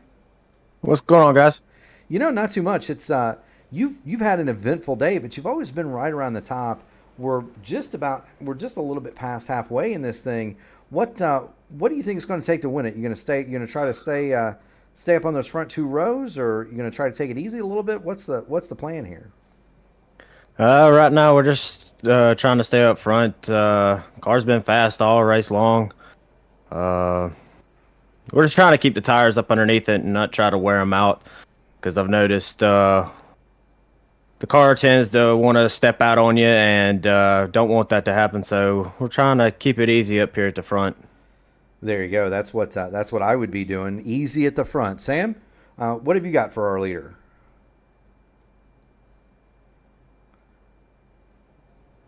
Did we lose Sam? Is he still there? Sometimes his headset malfunctions, Jacob. I don't want to keep you though, because I know we're getting ready to go back to green. So good luck. Keep going fast and having fun, and hopefully we get to talk to you in just a little bit. Is there a room I need to drop you back in, or you just want to go back to the waiting room? Just go ahead and send me back to the waiting room. Can I go ahead and give a shout out to a few guys? Yeah, go ahead. Floor's yours. So I just want to go ahead and give a shout out to Elite Industrial Performance for helping me out on asphalt. Kind of getting back into it, so appreciate them, and see if we can't win this thing. There you go, Jacob. Well, good luck to you, and hopefully we get to talk to you soon. Appreciate it. Yes, sir. That is the leader of the race, Jacob Cannon, in the 19 numbered 20. Sam may be having a little bit of an issue with his microphone, and that's quite all right. The lights are out of the pace car. We had quite a few PC crashes. It looks like Jacob Smith saying his went south. Kyle Heath says it's time for a new motherboard and some new RAM. That could be. I'm in that same boat. I discovered today I was out of hard drive space, so time for some upgrades for me too. Meanwhile, we are under caution here, working at lap 85, coming to get 86. The lights are out on the pace car, but they are coming on around the Speedway, and that usually means we're about ready to see some electric action. Pace car pulls off of the Atlanta Motor Speedway. Barney has the green flag in the air. Jacob Cannon and Jeffrey Hyatt are going to lead him back to green. Here we go. Green flag at coming to get lap 86 of 163 here at Atlanta. And so we're trying to make sure that we get this microphone working again. I kind of figured you might have had an issue with the technology there. I get Sam. excited. I have several mute switches on this headset, and so I get excited and I'll start moving around in my broadcasting chair, and sometimes I'll inadvertently hit them. So my apologies. You know that happens. It's no different. If I was at the event, I would be the same way. I'd be up, down, squirming around in my chair. And the racing is so good, and the action is so good tonight here in the AMA. I guess I just moved around too much and hit another mute switch. You probably don't want to hear me yelling all the time anyway. That's okay, Sam. So when we go to the races, and I'm sure you have the same kind of a setup, but my dad, my brother, and I all have the headsets that have the two-way radios in them. Yeah, I don't wear those very often. Well, we do, just simply because a lot of our home track is Indianapolis, And if you don't have some kind of a radio at Indy, It's so big. it's so big you can't see the whole thing and you don't know what's going on. And so, we have the two-way radio so we can hear what's going on around the speedway, but also a lot of people don't realize a lot of those seats, especially on the main grandstand in that double-deckered area, it's echoey. And when it gets echoey, you can't really talk, and there's no way to reverberation's too much. Yeah, there's no way to converse. And so we've got two ways so we can talk. And my dad has been known to put a piece of tape over my transmit button just so he can enjoy peace and quiet. Imagine that. Gary Godso's going to go asking my father for a piece of his electrical tape one of these days. But I do that. I've been known to wave my arms. I have a boom mic, courtesy of our friend Mike Rigney over there at the ISRA. And I've been known to start talking with my hands and hit the mute button on my mic and not even realize it. So, oh my heavens! I can't imagine why your father would have that mute button. I can't even think of why he would have that. Kendall Paul and Kyle Heath are talking about ice cream in the chat, and so anybody who needs some comic relief, you can enjoy those two friends needling each other. Anyway, 74 laps to go, coming to get 73. You've got Jacob Cannon and Jeffrey Hyatt on the front row.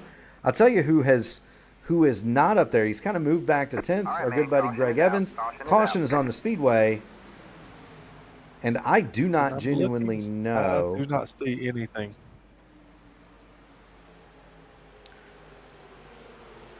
I genuinely do. Well, we've come to. I do not see anything. We've come to the stage. Oh, that's right. Stage break.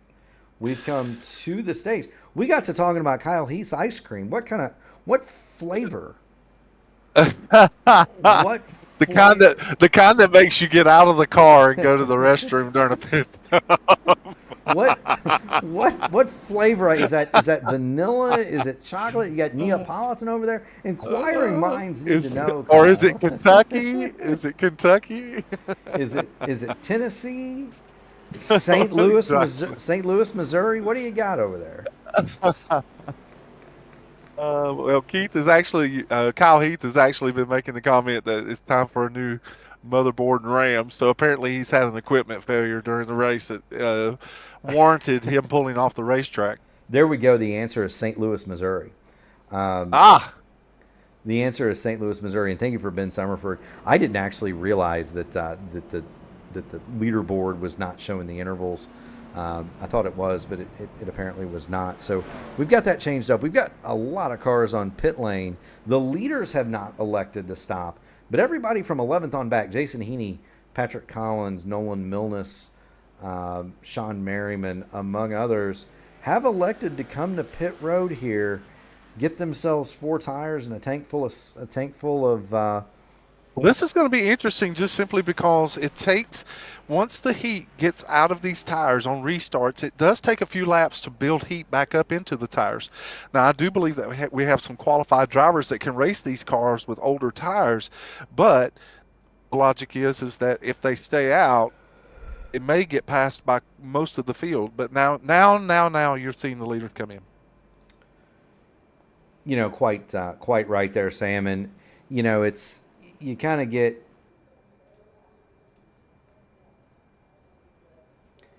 I was thinking for a moment, if they stay out, they probably had another 20 laps on the tires, and within the 20 lap window, it would have put them very close. They probably could have made it on fuel.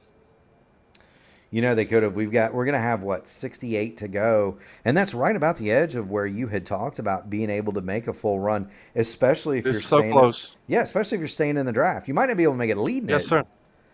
But you're going to be able to make it if you're in the draft run and a full tank will show you 65. It'll show you 65 on a full tank. But we both know, depending on where you're at, whether you're leading up front, of course, your fuel mileage is going to be diminished. If you're out in the draft, then you may be able to save a lap or two, or maybe even a few laps. But they would have really been pushing it to make it that far. That same crew all came back down pit road to top everything up one more time. Godinez, O'Brien, all of them. The only 3 cars that have not stopped as yet: Jacob Cannon, Jeffrey That's Hyatt, and 70 Tyler lap, Smith. Mark. That's 70 lap. Yeah, I don't know. It's interesting to me that Jacob Cannon has not stopped, because he started on the pole. He hasn't been any further back than 7th, and he's been right up front for this entire time. And so, interesting to me that he did not stop, or has not as yet. Now, he might Especially considering how much chatter is going on right now among drivers about tire wear. Tire wear is starting to become an issue for some of these cars. And even Kyle Heath was expressing how much wear that they were getting in the car, getting a little bit, out of hand in the draft, and the back can come out from under you very easily once those tires start getting a little bit of wear on them. You got it, Sam. And do want to thank everybody for watching tonight. We had a huge week in Daytona last week. Another big night tonight here on the P1 Broadcasting for the American Motorsport Association and the Black Magic Studios Grand National Series. Do want to thank all of the series sponsors here: Black Magic Studios, Archway, Industrial Coatings, Admin Box, Track Racer, Rogue Energy, all of the people that make this possible. Do want to thank you for that. Also, do want to remind everybody out there, the biggest thing that you can do to help your fellow sim racers out is click that like button on the video, ring the bell to subscribe to the channel. The YouTube algorithm game is a tough one, and those two things do help the channel move up, which gets these drivers more exposure, which gets them more sponsorship, which means they can hire competent broadcasters, unlike Sam and I. No, I'm kidding. Sam is completely competent. I am probably not. Now Michael Cannon, I call him Michael Cannon. That's a rather famous IndyCar engineer. I called him Michael, but it's Jacob Cannon. Now he's going to come to pit road, and this is, I think, Sam, the cat and mouse game. No kidding. No kidding. So Cannon and Hyatt are going to come right on in. Cannon and Hyatt have been up front for most of this day, as you see from the serial there. You're still looking at 68 laps under green. Now, mind you, that's if there will be one more stop. I just don't see that anyone can get that kind of mileage out of a car. You'd have to coast quite a bit. The other thing, there would be half throttle for a good third of the run at least, and even then, I just don't know that you can get that kind of mileage out of the car. I don't know, but I think we've got 3 that are going to try it, Sam. I think we've got 3. We're certainly going to find out, aren't we? And if you're going to have some drivers that are going to make it interesting, it's clear that it's going to be these guys.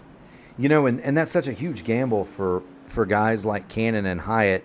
I understand it from Tyler Smith. He was only on pit lane for 10.6 seconds, so he may have only taken gas only, or maybe just rights, or he could have just taken lefts for that matter, I guess.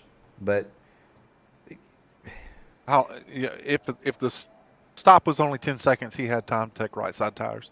Yeah, it's the thing about it is, and the thing that I wonder is the gamble from the gamble from Jacob Cannon. Well, you also have to take into consideration, Mark, that in the event that there may be more caution laps, if there are several cautions during this run, and they could essentially save enough fuel that they may not have to pit again. The biggest issue at that point would just be how much tire will they be able to save for that last run, especially if other drivers have saved tires or late in the race. If there's a late race caution, if they don't want to, you have drivers like Cannon and Hyatt who don't want to pit anymore. If they want to race those cars with to come down pit lane with fresh tires. You got it. So the cautions could play a big role in this. They most certainly could. Now, Smith, Cannon, and Hyatt, after all that, came back out in 12th, 13th, and 14th. Ryan O'Donohue, Keith Graham, Dylan Godinez, Edwin James behind them. Andrew Miller came back to pit lane and topped on up. The cars in the front are led by Sean Merriman and Nolan Milnes. They're going to have 4 caution laps on their tank fulls, and that can Sam, that can make a difference. It's what, roughly 3-1, is it? What's that? It's roughly 3-1 fuel consumption, caution laps versus green flag. Is that still accurate? Something like that. That is accurate. Right. So they're shorting themselves essentially a lap and a half under green, just rule of thumb, by having not topped up here. Is it me or has Andrew Miller used up all of his 9 lives tonight? He is still on the lead lap, and in several incidences, I know that he has had damage, and yet he is still on the lead. He's the last car on the lead lap. Yeah, Andrew Miller has used every one of his lives tonight. Well, he's used at least 8 of them, but he's got the lucky dog. He's back. He's got himself the lucky dog. He's in 19th. The green flag is out. Good for him. Sean Merriman is all over the throttle. He grabs the lead, and away we go. Here at Atlanta, 67 laps remain in the Georgia Peaches 250. You're seeing a lot of drivers up here that have not been up here before. Merriman, Glover, Milnes, Willett, Heaney, all of these drivers have not been up front for most of the race, and now here they are saying, we want a part of this. Well, it's time to go, Sam. There we got a car on the wall.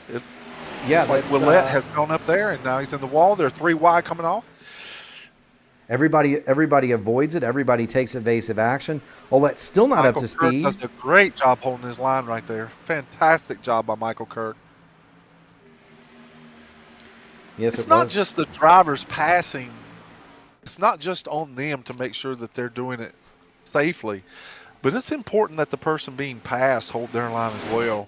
And that was a great example of that by Michael Kirk. You're absolutely right, Sam. Do want to point out, and Ben Summerford gave us this tip. Jason Heaney's got some speed in that 9. He qualified second, and so don't sleep on Jason Heaney. He might have just been kind of hiding here early, Sam, just playing possum. Well, we already know that there are drivers who have a propensity of laying low until it's time to go. So if you aren't paying attention, I'm a poet and didn't know it. So I tell you what, Sam, you are a poet and you do know it.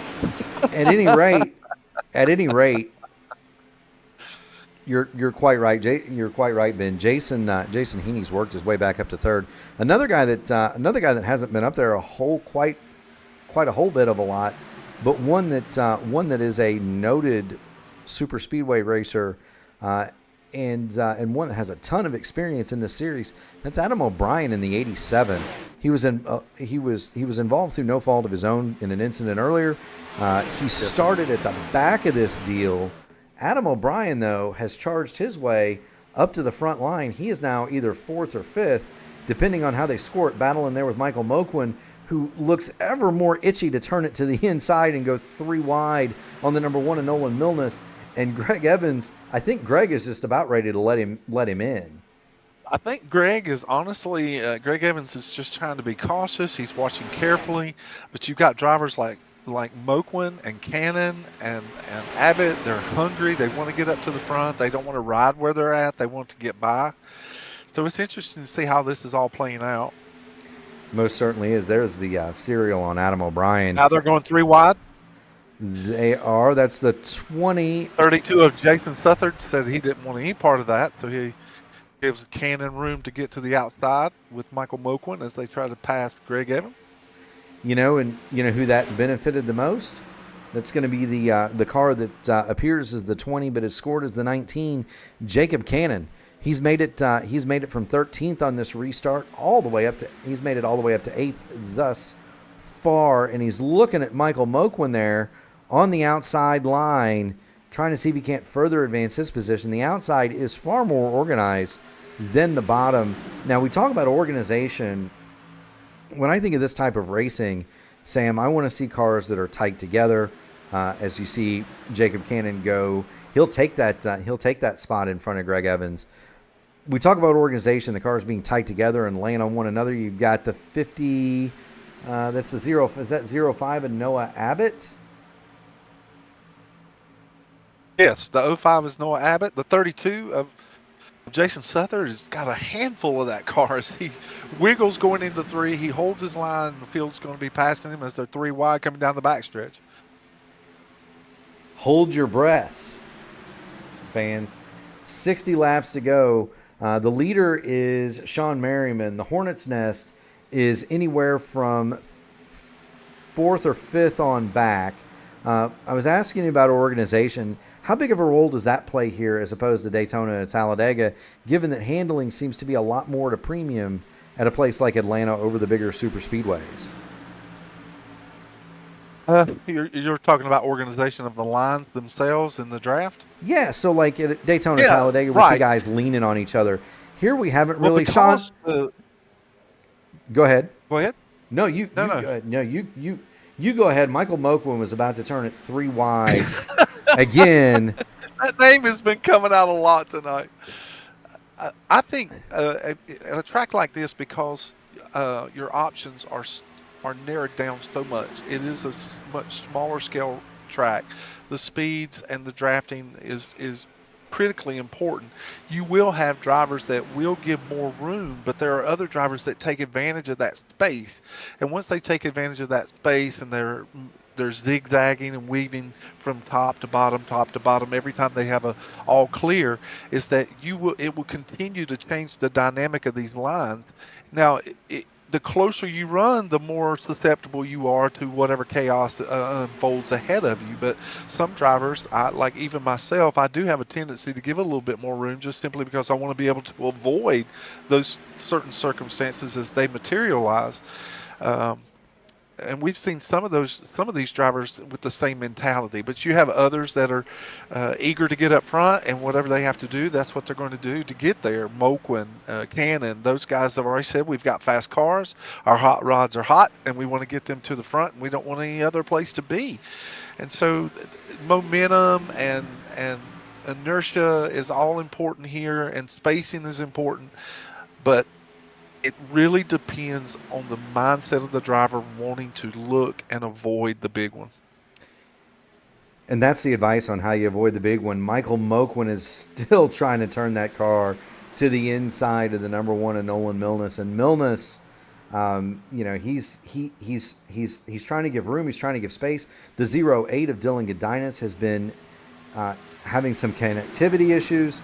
And so cars around the 08 are giving it a lot of room. And meanwhile, the whole time we have the number 8. He has been Mr. Excitement tonight, and he continues to try to turn that car left into the middle. We'll see if Michael Moquin's going to be successful. There he goes again. He's going to try. Nope. He's going to go to the inside line this time. So, now there's some chatter up front as Cannon has decided that he is going to go to the front. Tyler Smith gets into the back of Greg Evans as they go into 1. There we go, and I think cars are starting to get a little bit loose. I think I saw the full right side of the 05 of Noah Abbott coming off of turn 2. He is way loose going through 3 and 4. Almost tags the outside fence, and he's got a rear full of Adam O'Brien coming off the corner. I thought that car was going to turn loose with him off of 2, Sam. It's interesting because you bring up a good point, Mark, just through your commentary. You're doing a great job tonight, but some of these drivers in their apprehension and their easiness, they could very well be saving tire. They're trying to save tire. Because late in the run, when these other cars are going to get loose and unmanageable, if they still have enough tire left, there is still some Atlanta left in this track. Oh, yeah. So they could very well be saving tire. I'll tell you what's not going to have any tires left on it is the 05 of Noah Abbott. That car has been completely sideways for at least 10 consecutive corners. We're coming up on a lap car here for the pack. But I see the cars that are tight together, and that's the 40 of Andrew Miller. And so they're going to have trouble catching this off 4. It's going to be close as they catch that lap car. He's going to do a good job, Andrew Miller, at getting out of the way. And that is his first lap down after all that he's been through tonight.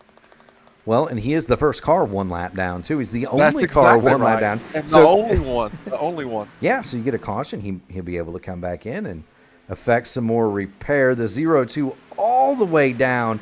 Michael Moquin forced Smith it. is really getting into the back of Greg Evans, pushing him. Well, and he loses the nose of the car.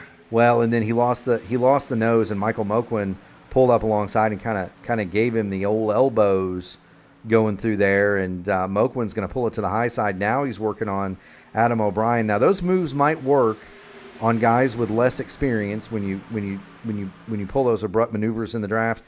It will probably not work on more experienced guys like O'Brien, Evans, Cannon, guys that have more experience doing this. This is true, and they'll be some of these drivers will be quick to say, "Hey, listen, this is not the time, not the place. Don't do that." You might have heard me say that. Well, we got a car around. Oh, they're wrecking up front. Caution is out. Caution Evans is out. in this. Haney is in this. The O2 of Tyler Smith actually clears the accident. Brian Sharp had Michael Moquin on top of his automobile. Caution is on the speedway, and we're going to have There's some talk about Dylan Godinez disappearing from view there. It was causing some cars to check up. Yeah, so let's go look at Dylan. So I clicked the replay for Dylan Godinez, and nothing happens. And there he is. Yes, his car is gone. And there it is. And there it disappears. Then he reappears at the line. Yes. Yeah, so that's kind of where the That left George Glover just wondering. Yeah, and so that's kind of where this whole thing started. We're going to watch it from the perspective of Greg Evans. We'll watch it from the perspective of Greg Evans because he's going to have a really good look at it. We're going to get on the roll bar. You don't see Dylan. Where's Dylan? Where's Dylan? There's no Dylan there, is there? And there appears Dylan right to the outside, 3 wide. He shoots across. And unfortunately, right across the nose of the 22 of George Glover. That collects... George Glover not knowing where he is. No. Until the last minute. By this point, George Glover is already 3 wide. Yeah, and that's gonna take a hit to Sean Merriman. Greg Evans did take a little damage on the front end. It didn't look to be too severe. He was able to save the car. Yeah, I mean, it didn't. We're gonna get let's get on Greg's roll bar. It's not too bad. Just a little center punch there in the nose. He'll be able to get that fixed, but it's just it's difficult. We'll get on the gearbox, and you see the carnage behind him. Brian Sharp had a car on top of him. There it is. He gets right in the back of the 09, and that doesn't do the hood of the 125 any good. It doesn't do the rear of the 09 any good either. Ryan O'Donoghue is caught up in this as well. Michael Moquin. Whole bunch of really good cars. Yeah, there were some fast cars involved in this, but that's when the incident happens so close to the front, this is the catastrophe that follows that. It is indeed. We are watching. And your leaders will be coming down pit road. Yeah, this will not be a fuel mileage race now. No, we're all in the window. Everybody can come get gas and tires. Everybody that had a little bit of damage, is going to be able to get it fixed. We are going to have several cars stay out. Merriman, Glover, Heaney, Milnes, and Edwin James all stayed on the speedway. Again, this may be an opportunity that if they stay out, they may be able to save just enough fuel, especially if there's another caution. They may be able to save enough fuel that they can go the distance. That's true. But the other piece of that is how hard are they going to be able to race knowing they're going to have to save. Yeah. Well, you got fuel conservation. You've got tire wear. We've got Andy Dunwoody in the chat. He wants to know how his cars are doing. I believe the Black Magic Brigade is led by Adam O'Brien here. Adam is 13th. He is 7th on his particular strategy. We'll go ahead and show Adam. And just so you're aware, Mr. Dunwoody, the 87 is not bent, bruised, or broken yet. There are no cones sticking out of that car, and so we're in good shape. And speaking of Adam O'Brien, let's pull him up here and talk to him.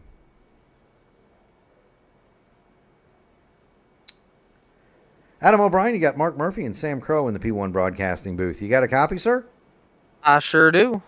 So we got the boss man in the chat. Tell him about your day and tell him about your plan to get back up there with 45 to go. I mean, today's been going pretty good. I mean, I started 38th on the field just to try to kind of avoid the wreck start, and we're just going to do the same thing we did earlier, be patient, work our way slowly up through the field, and when push comes to shove, we're going to move forward. Well, there you go. I'll let you get back to the boys in the Discord chat, but thank you for stopping by, Adam, and good luck. Thank you, sir. Avoid the cones. We'll see you later. Hey. The giggle for the cones there, Sam. I'll let you in on the inside joke. So my first iRacing 24 Hours of Daytona, I was teamed with Adam O'Brien among some others, and the car had been pre-demolished, if you want to call it that. You got to love that, right? Right. Adam and I got in the car. It was like 10 o'clock at night, and it was an all GT3 field. We were like 37th, and Adam and I got in the thing and just started pounding it. 2 hours on, 2 hours off. Andy Dunwoody was with us. And at one point, it descended into a cone striking contest. Adam hit one more cone than I did. And fittingly, on the last lap, he reported that the car had a striking lack of down. It had an alarming lack of downforce. Green flag. As we come back to the green, the 22 spins his tires. That's George Glover up there. Spun his tires. That's going to let Sean Merriman go to lead. Jason Heaney's going to follow him in the second. The field is going to stream by them. The first car on tires is Mark Owlett in sixth. But to finish that story, he reported an alarming lack of downforce, and that's because there were two cones sticking out of the diffuser of our BMW. Well, that'll do it every time. Now, the 22 spinning his tires there, that didn't turn out to be quite as detrimental as it might have, because he got a gap, and then he got a huge run, and now he's going to take that run back to second, and he might be going for the lead coming here. Down the front stretch. There's the car on the apron. Oh, it's Dylan Godinez again, but this time he's got the car out of the way. He blinked out a long time there. A lot of the drivers were calling him out that they couldn't see him, and so he pulled it down to the apron so there wouldn't be another incident. Yep, there he goes. Now he might lose the draft here. Dylan Godinez is a couple of seconds behind that draft, and so he might be in a little bit of trouble without a caution, but he is away from the field as it stands. We'll get back to the front because the action is getting hot and heavy with 42 laps to go here in Georgia. The lights are on, and when the lights are on, it's time to play. We've got a car pushing Cannon into the wall. Cannon saves it, but he is going to lose a lot of positions there. A lot as Edwin James just barely holds on to the car. That was the 46 of Edwin James. He was alongside the 02 of Tyler Smith. Edwin James comes up the track. He gets into Cannon. Cannon, we're going to be under yellow here, but Cannon somehow saved the automobile. We're under caution. We're hearing a lot of talk in the race about cars that are blinking and having server issues or connection issues. So it seems like that seems to be the topic right now with Dylan Godinez and then others that were having trouble. Yeah, Rhino. Well, and we've got a lot of cars that are laps down out there. There's 28 machines that are still in the race, and so that's going to cause, that can cause some guys PC issues. That's what bit Kyle Heath. He said he was even turning the number of cars rendered down, trying to avoid that. But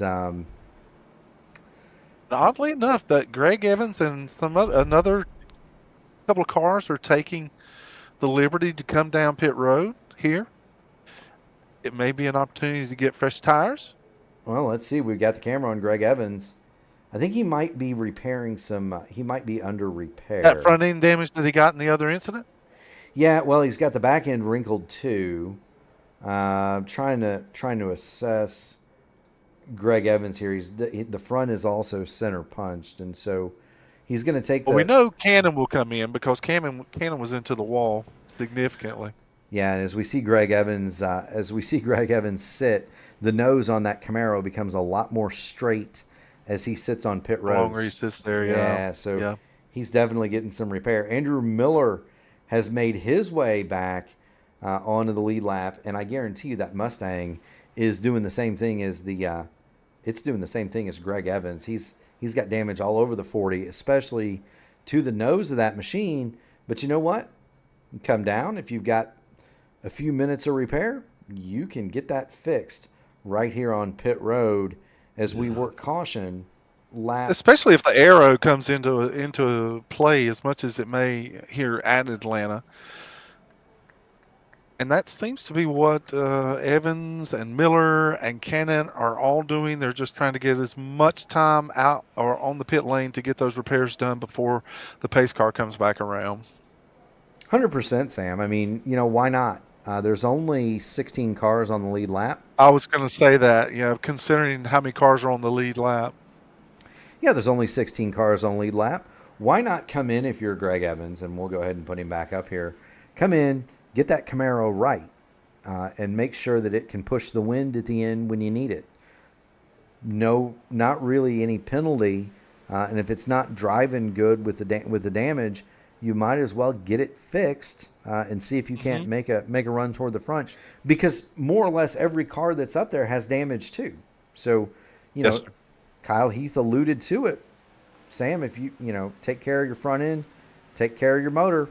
We know the two and the tires, and we know the 2 is in good shape with that. Sim Magic on the side of that number 2 he gets a free pass in front of the lap cars, and he's why not, right?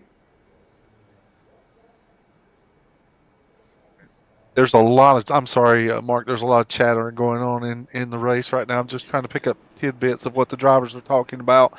I know Dylan Godinez has actually been talking a lot about his connectivity and some of the things that are going on with him, as well as Jacob Cannon, who's also talking about the repairs that he had were all optional, but it was significant enough that he felt like he needed to get it fixed. Yeah, and that's that's also true. We're getting ready to come back to green. Sean Merriman is gonna go. He's gonna have Jason Heaney to his outside. Glover and Abbott make up row 2. Smith and Milnes in the Gatorade machine. He's running. Nolan Milnes is 6th. Jeffrey Hyatt 7th. Adam O'Brien 8th. As we head back to it. No, you raise a good point about optional repairs, Sam, because if you got it's possible to have 10 minutes of optional. You don't have to come in and fix it, but I guarantee you if you That's do, exactly right. Only required is what you have to stay and have repaired. But I guarantee you, if you fix that 10 minutes optional, the car's going to drive a heck of a lot better and be a lot faster. Yes, sir. 100% on your side with that analogy. It's crucial that you get as much repaired as you can, because you never know what percentage of those repairs that you do or do not get fixed can affect the car in the long run. Those repairs may affect the strength of the motor. Those repairs may affect your ability to drive. Those repairs may affect the wheel orientation. So there's just so many factors that could be involved with that damage that you're not 100% sure of. So why not go ahead and get it fixed if you have the time? Yeah, why not? And why not? Kendall Paul responding to Andy. Now there's a lot of talk about the 19 of Cannon, who is having connectivity issues as well. There's a lot of talk about that his connectivity is really bad, and so he says that he's trying to just pace himself and stay out of folks' way until it levels out. There's just late in the race. There's just a lot of that going on. And that sometimes happens, and it can be for a multitude of reasons.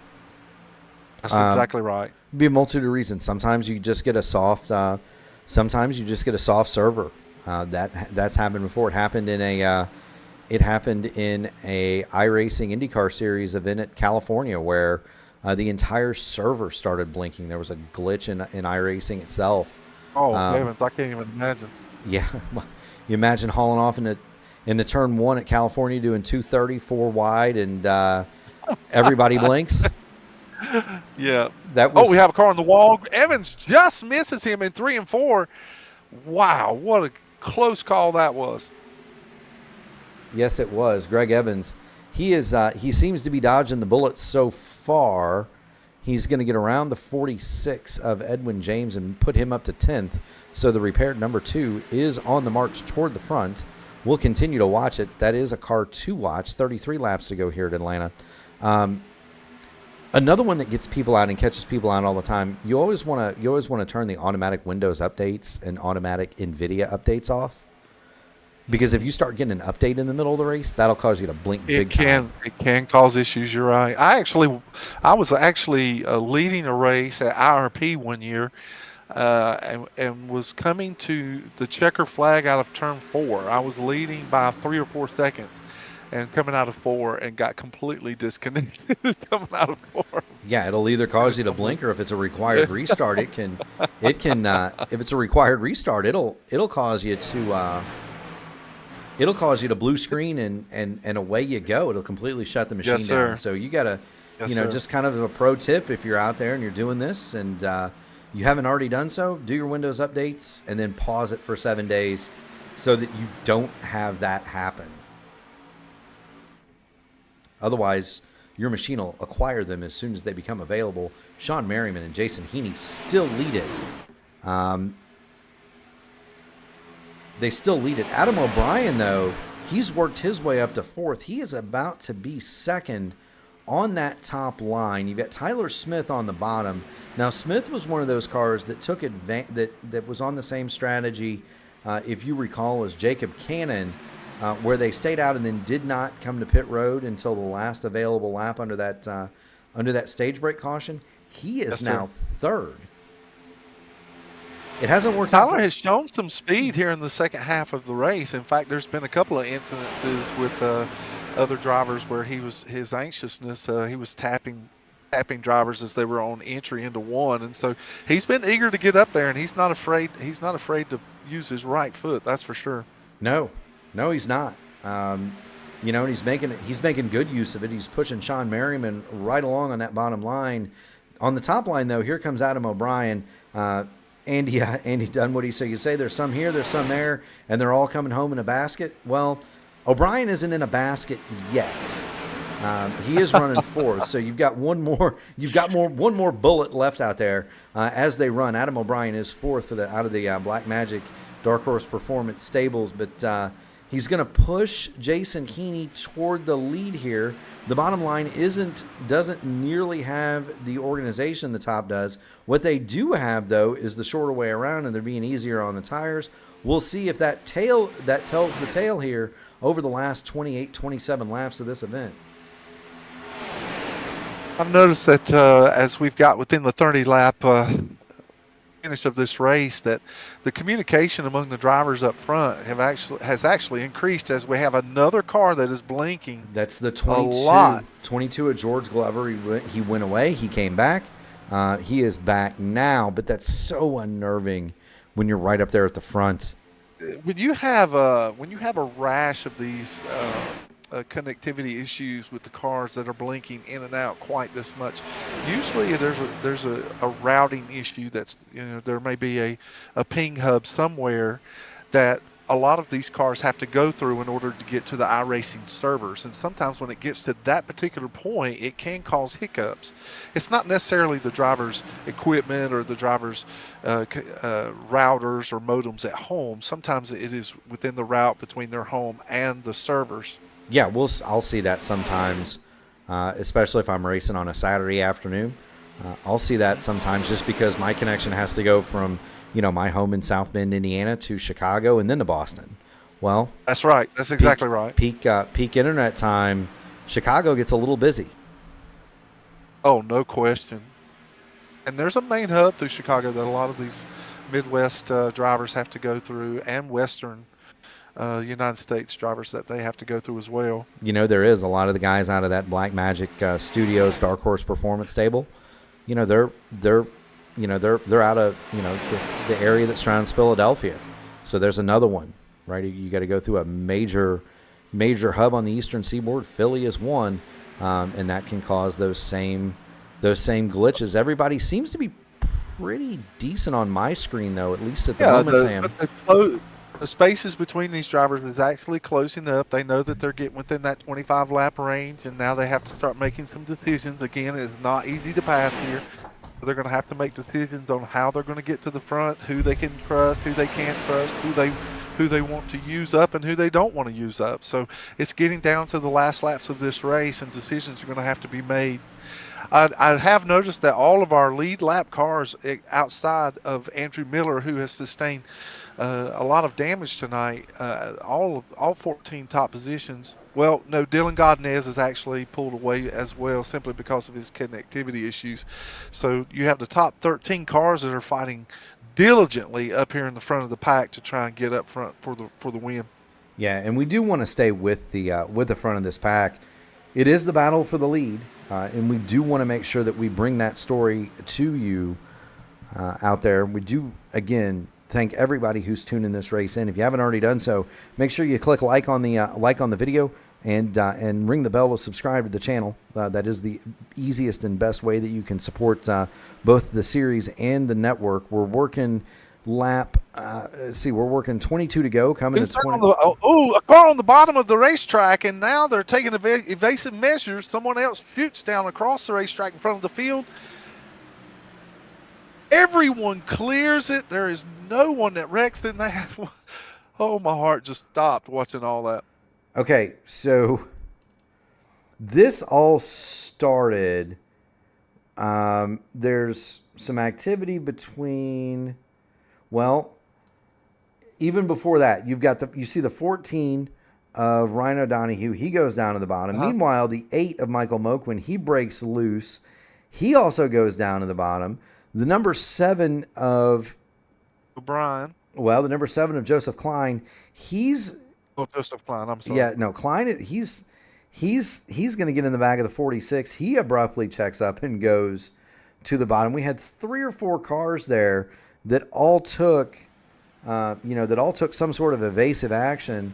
Meanwhile, the action at the front is not evasive. This is a knockdown, drag-out, heavyweight fight for the lead with 20 laps to go. And that pack that was once 20 or 30 cars strong is down to a little more than a dozen. Oh, your top 10, top 11 now are all fighting for their positions here at the end of the race. I just noticed that the one of Nolan Milnes he actually got up and kind of touched the wall. It kind of slowed his momentum down, but he's picking up. Well, we're 3 wide in front of him. Oh, they're 3 wide. Can they hold it? They do. Yes, indeed. They can. Cannon got 3 wide with. Oh my goodness, Cannon got. I guess his connection issues are fixed. Yeah. Well, and sometimes whether they're fixed or not, he's going to drop to the front. Yeah, whether they're fixed or not, it's time to go, right? There's Jacob Cannon. He's going to pull up next to Jason Southard, blow by him. He's going to get to Adam O'Brien and go right up to him. Meanwhile, Tyler Smith has gone to the lead in this scrum. A little bit loose from Greg Evans there in the back, but Tyler Smith has gone to the lead in this deal. He is followed by George Glover. Sean Merriman is third to the outside. You've got Noah Abbott in the 0-5. And then the excitement, I have a feeling, is going to be brought by that Mobil 1 machine that's numbered 20. It's scored as 19, but I have a feeling that's going to be the excitement here toward the end. Well, there's no question that he's been able to take that car and drive both lanes. He's not been afraid to move up and down, bottom to top, and he's not afraid to push the car through the middle, just like he's about to do right now. And so he's shown as much speed as anyone tonight. Yeah, as well as Heaney. Heaney has just been, I give a lot of credit to Heaney, who has really decided that he's going to show his speed and his prowess the whole second half of this race. So there's some fast cars up here, and they're going to make it interesting here at the end. Woo, the number 9 of Jason Heaney. He gets. Speaking of Heaney, he's in the wall. See how much speed is scrubbed off? He could very well have a hard time holding on to this lead draft.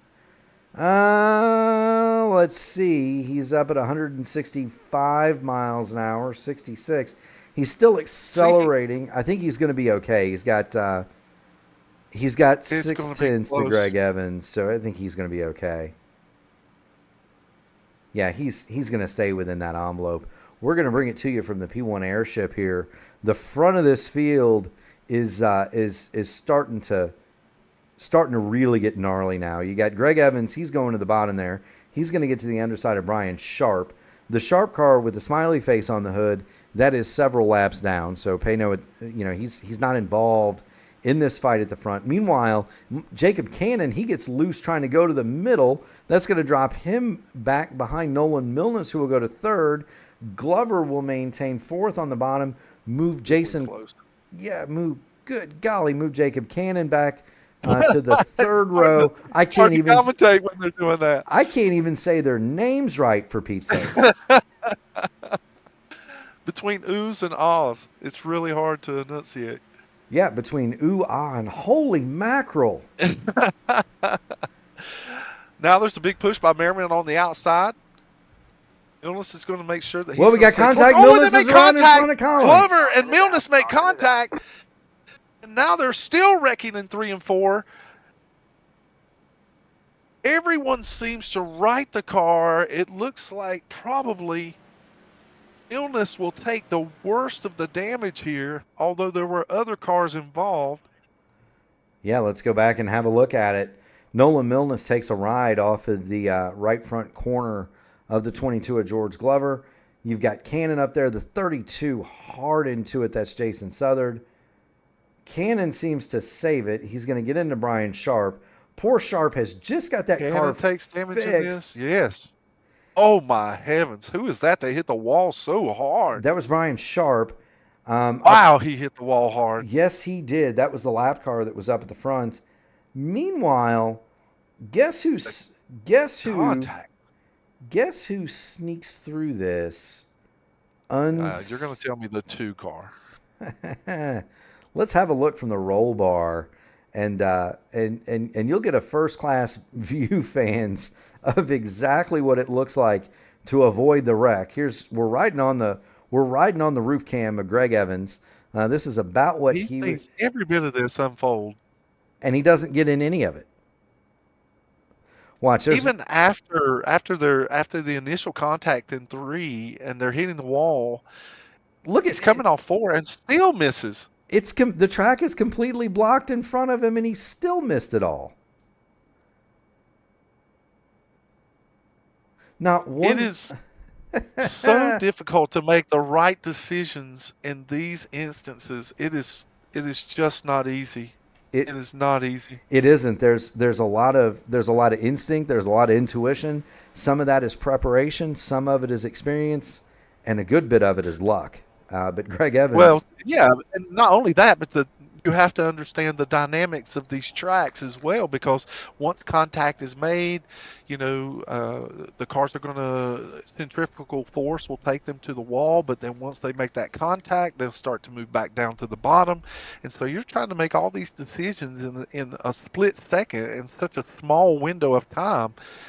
It just instinctively, it just doesn't come naturally all the time for everyone. No, it doesn't. If you ever want to take a look at that instinct and intuition and experience, go watch a race at Dover and see who tries to avoid an accident by going low. Right? You'll be able to spot the guys that don't have the intuition or the experience because they try to dive under an accident at Dover or Bristol. Yes.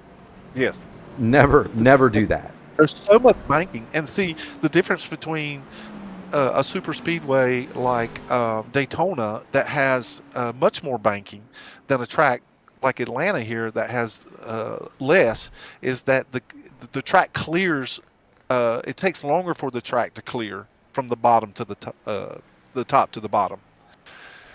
It does indeed. I did want to point out, just real quick, the weather has changed a little bit.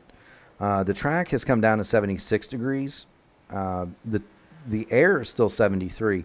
The track has cooled off. The lights are on, of course, but the wind has picked up. That's out of the west, and if memory serves, that is going to be blowing them. It's going to be blowing across the corners, correct?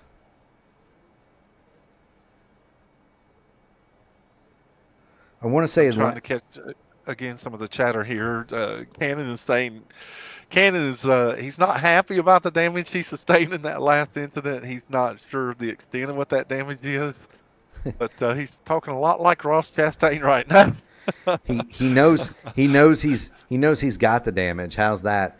Barney knows he has the green flag back in the air, and it's back out. Sean Merriman and Tyler Smith are going to fire them all off one more time here at Atlanta. We've got 9 more laps to decide it. Who's going to win the Georgia Peaches 250 in the AMA Blackmagic Studios Grand National Series? They're going to wind him up. Probably didn't get the best start right there, but maybe the momentum will be enough that he can get to the back of Smith and really get a push on that top lane. Well, we saw that with Glover last time. Glover spun the tires on the restart. He was 10 or 12 car lengths back. He made it all the way back to the rear deck lid of Sean Merriman within a lap. So you can do that. We've got the excitement being brought from the number 5 from the 5 hole. That's Jacob Cannon. He's made it all the way back through a couple. Yeah, he said that he doesn't know what the damage is, but he's going to send it anyway. You know, it's time to do that. Oh, and Glover again uses up the apron, washes back up in front of Cannon. Cannon's not going to wait. If he can get around him, he's going to get around him. 100%. Do want to thank Kendi, the 09 Kendi over here. We have just got our first super chat as a channel, and so I do want to thank Kendi for that, and do want to remind everybody you do have the ability to do that. You can leave Sam and I a tip if you like. That is totally within your discretion. Our biggest thing is right now we do want to get to 1,000 subscribers. So if you're out there and you haven't done so, ring the bell to subscribe to the channel. Like the video. 7 laps to go here at Atlanta. Noah Abbott has grabbed the lead in the 0-5. He's got some help from Adam O'Brien on that top line. Tyler Smith, though, he's trying to fight back on the bottom. Jacob Cannon is doing everything within his power. Oh, this time he gets into Glover and gets him loose. And now we're all going around. Glover catches him. And now they're wrecking again, but everyone's going to save it. Greg Evans was able to save it, but he only loses a couple of positions. Cannon, oh, what a save. I can't believe that all those cars are still heading in the right direction. That's why you wear... That has definitely separated the leaders now. That is why race drivers wear white gloves. Right. And brown pants. Oh my goodness! If you need clean brown pants, by the way, you can find those in my pit stall usually. But there's only now. Well, Sean Merriman's going to break it loose. No, Merriman, he's down on the apron. So make that lead group now 4 cars. The tires on these things are completely used up. Most of these leaders, Smith, Abbott, and O'Brien, last stopped 42 laps ago. George Glover is one of those that stopped 68 laps. He's been on that rubber. Edwin James, though, he's got some freshies, and he's going to put him to good use. He'll go underneath Noah Abbott, move Edwin James to 3rd. All right, now these drivers are setting up for some kind of run here in the last 3 laps. They're just trying to get as much momentum as they can to make passes late in the race here.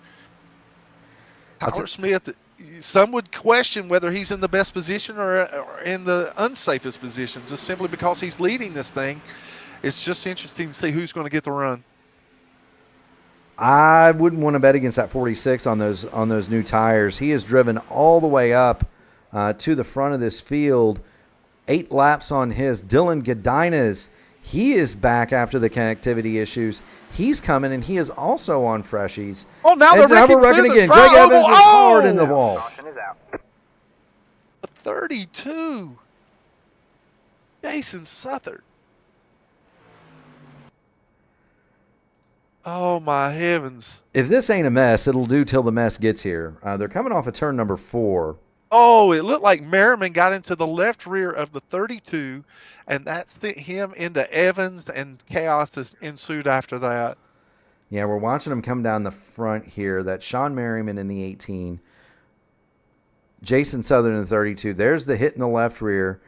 Knocks Yes, the sir. 32 into the 2. Hard contact for both of those automobiles. And if I'm not mistaken, is that the... No, it's not. I thought that might have been the 40 of Andrew Miller. Again, it is not, though. No, that's the 16 of Hyatt is Yeah. actually who that car Yeah, is. that's Jeffrey Hyatt. He somehow gets away. He gets away with a heart attack. And guess what we get, Greg? Or not Greg. Sam, I don't even know anybody's name anymore. Guess what we get? We're gonna get a green white checkered. We're going to get that. And do they have more than one here in the AMA? I believe you can I have. do not see any number of chances. It is one green white checker. Yeah, I was gonna say. I think in this series you get 1, in the trucks you get 3. But in this series you only get 1 crack at it. Now there are leagues that run unlimited green white checkers, and I have seen these last pretty much all night. So thankfully Kendall Paul has installed a limit. We're watching the leaders. This is Tyler Smith is going to lead it, and Adam O'Brien is second. Row 2 is marvelous race Adam O'Brien has raced tonight. Yeah, he's only up 36 spots. What a marvelous race. There you see the serial on him. Your top seven all started this race outside of the top 10. Yeah, Tyler Smith started 19th. Noah Abbott started 11th. Edwin James started 21st. George Glover started 23rd. Dylan Godinez 25th. Sean Merriman 22nd. Jeffrey Hyatt would be your highest starter. He's currently 8th. He started 4th, and of course right behind him Jacob Cannon in the 20, which is scored as 19. He was your pole sitter, but my goodness gracious. The attrition has been, I can't say that we're entirely surprised that there's a lot of attrition just simply because things happen so fast and collect so many cars. I'm really surprised at how many of our drivers have decided that they want to stick it out and get as many points as they can here at the end, especially those that have been so many laps down. But when points are important to you, that's what you'll do. You know, that's true. And the other bit is, I mean, it is a championship. And you got to know, the first 3 races, Daytona, then Atlanta, then COTA, those are always going to kind of be crapshoots a little bit. They're always going to be, those 3 races are always going to be a roll of the dice. Speaking of rolling the dice, George Glover. We're coming to the green flag for the green white checker. And I'm worried. There's already a lot of talk going on in the chat. So I just want Atlanta Motor Speedway to go ahead and get security down to the pits right now because there's a lot of talk going on. And that was Keith Graham on the super chat. I do want to thank him. Do want to thank the 09 for that. That is absolutely awesome of you, sir, and we tip our hats. Thank you so much, Keith. We appreciate you. I'm going to tell you what, Sean Merriman, I'm worried about fuel and Sean Merriman and George Glover. 73 laps since the last stop for those automobiles as we get ready to come back to green. I'm almost afraid to take my eyes off of this, Sam. No, why would you take your eyes off of this? You have to watch this. You have to watch this. This is going to be great. We're going to. Here comes Let's see how big of a start that we get in the Geico restart zone here. If Tyler jumps. Green flag. Oh, he's going to wait till the very end of the restart zone. But he's still able to pull away from Adam O'Brien. So we have 2 laps to go. We do, but did he get out there too far? And is that going to allow the 05 of Noah Abbott to close right up on the rear of Tyler Smith and then swing it to the outside? He's going to have some help from George Glover, but does Glover have enough petrol in the tank? Tyler is very secure out there. There's no way that outside line can get coordinated fast enough unless Abbott goes out there and just hangs Tyler Smith out. 1 lap to go. Here comes Adam O'Brien on the outside. Oh, they're almost three wide. Now they're wrecking. As they go into 1, Smith comes back up in front of the field. He takes out the top running cars. That puts the 46 of Edwin. James is going to be all alone. James. Edwin James is going to come home all alone. He's going to have Ryan O'Donohue a distant second. Jacob Cannon will be third. We'll go back and watch. The replay here in just a few moments. But your winner is going to be Edwin James. Ryan O'Donohue is going to come home second. Jacob Cannon rallies to third. Wow. Holy Moses. Tyler Smith is going to come home fourth. And we are going to have to see what in the world happened on this last lap. Because this is how we're just going to watch the whole last lap at 1/3 time, Sam.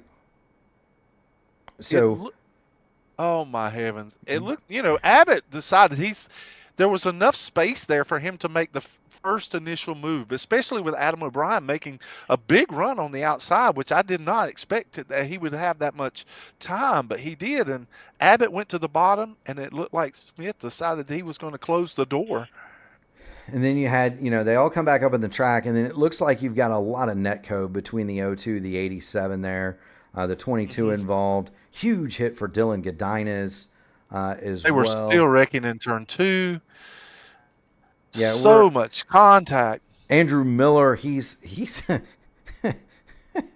that car has run all the way to the scene of the crash all night, and now here he is finishing 7th place. Andrew Miller, I'm telling you, he made the most out of all his 9 laps. My goodness, Greg Evans got hit hard. He almost had it cleared in turn 2. He almost had it cleared. He almost did. Let's watch this from. Then the 7 comes down and just collects him. Joseph Klein collects him and takes him out.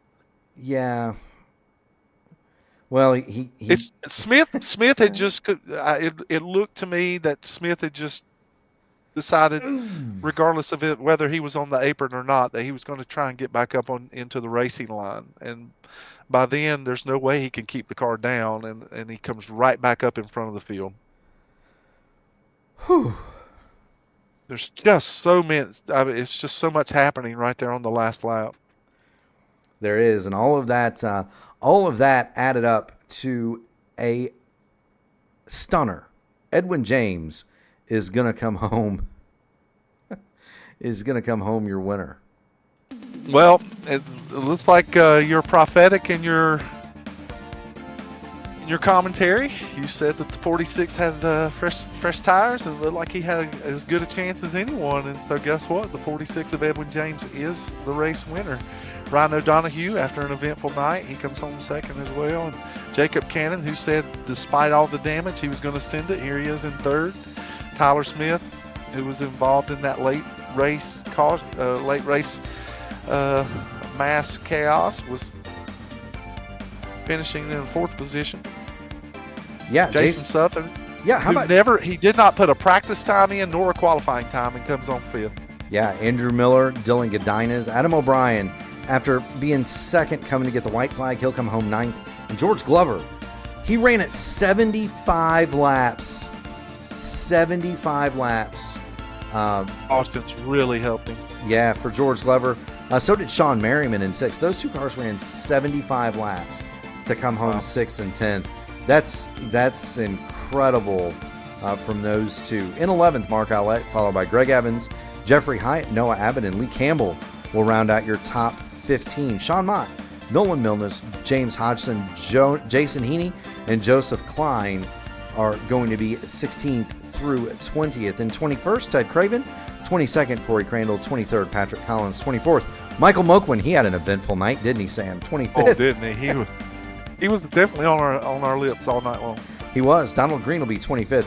Brian Sharp, I think, used more lives, I think, than Andrew Miller.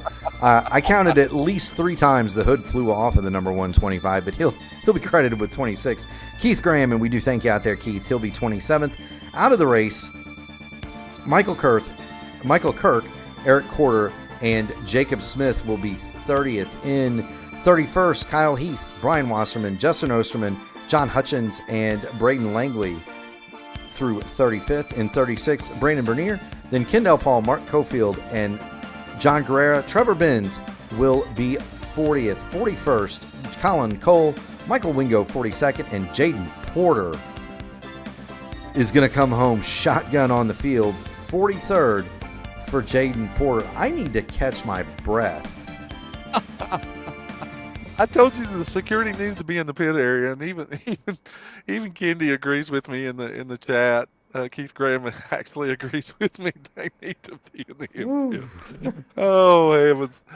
There's not going to be some happy drivers after this race. They just simply by all the things that transpired there on that last lap. It looked to me as though as Abbott had gotten underneath Smith, and Smith was just trying to discourage that move the best that he could. And once Abbott runs out of track at the bottom in that kink, that asphalt is no longer, it is on a different offset, and it can upset that car enough that it pushes out toward the track even more. And so he was in no man's land down there, and it's no wonder that they made contact. Most certainly is. We do have drivers waiting on us in the interview room, and so let's go ahead and grab third place Jacob Cannon. Whew. Well, we'll give him a minute. He's currently he might be one of those dealing with security. Who was the big old state trooper that used to work security at Indianapolis? Big 6'7" African American man. His name escapes me. He was the guy that held back Helio Castroneves from going in. Confronting Chief Steward Brian Barnhart at Edmonton. Oh wow! Remember that. I'm not familiar with that. No, that's great. That's a good story. I can't remember his name though, and he's been around forever, but I can't remember his name. But we're going to go ahead and bring in Jacob Cannon. Jacob, you've got Mark Murphy and Sam Crow back with you in the P1 broadcasting booth. We said you'd had an eventful day when we talked to you last. Tell us about how much more eventful it got. Yeah, it got crazy there at the end. I was kind of surprised at the way the car drove after I got caught up into those wrecks. All in all, the car drove great. I'm glad we made it through that wreck. Got it too. I will say, going back to lap 58, going into 3. Yeah, I tagged the 22 from the back because he's letting off on the straight, but I don't know why we're letting off, especially going into 3. I mean, he's sitting here on somewhat 30-lap old tires, letting off on the straightaway, and just I get him out of the way, and he just comes right up the track into turn 3, right up into the field. Really nothing to say after that. No, we're with you, Sam. What do you have for our third place runner today, sir? Well, no, Jacob, it was completely right under you tonight, and it seemed like you had plenty of speed. I know that it can get a bit aggravating when you get into those traffic situations late in the race, but was there ever an inkling that you might want to just get out from behind the 22 and just maybe move outside? There were some openings and chances for you to do that, or did you feel like the damage to the car was keeping you on the bottom? The car wasn't really damaged that bad before he come back up and he's just sent me to the wall. But I was thinking about going to the outside, but in any way that I really thought about it, he was going to try to side draft me and keep me out there. So I was just trying to stay with the pack and stay with him. Yeah, we were noticing in the comms your Days of Thunder comments. I don't know how bad the damage is, but I'm going to send it anyway. And so, was that your mindset there at the end? Oh yeah, definitely. Especially when there's like 5 laps to go, you've got to send it. Sure. Sure. Every You had a great position finish. counts. For points, you're exactly right. But you had a great finish, Jacob. Good job. Appreciate it.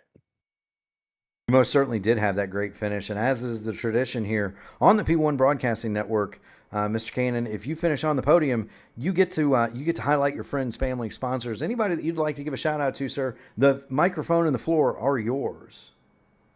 I just want to give a big shout out again to Elite Performance Industries.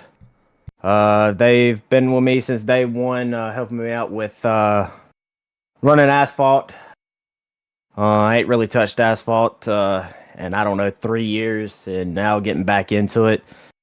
It's just a whole different ball game with a bunch of guys that's gonna back me up on some things on the track. So, big shout out to those guys. I also want to shout out all the fans out there watching, tuning into the stream, because without y'all, it just isn't what it is today. And it's just glad to be out here with you guys running this league. Appreciate y'all for putting it on.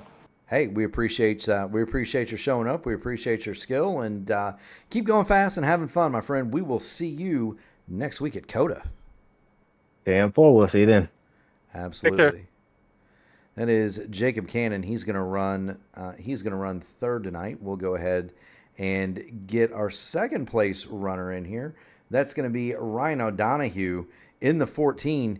And of the three, they all had eventful nights, but Ryan O'Donohue had just about as an eventful night as any. Ryan, you've got Mark Murphy and Sam Crow up here in the P1 broadcasting booth. You got a copy? Ryan, you've got Mark and Sam up in the P1 broadcasting booth. You got a copy?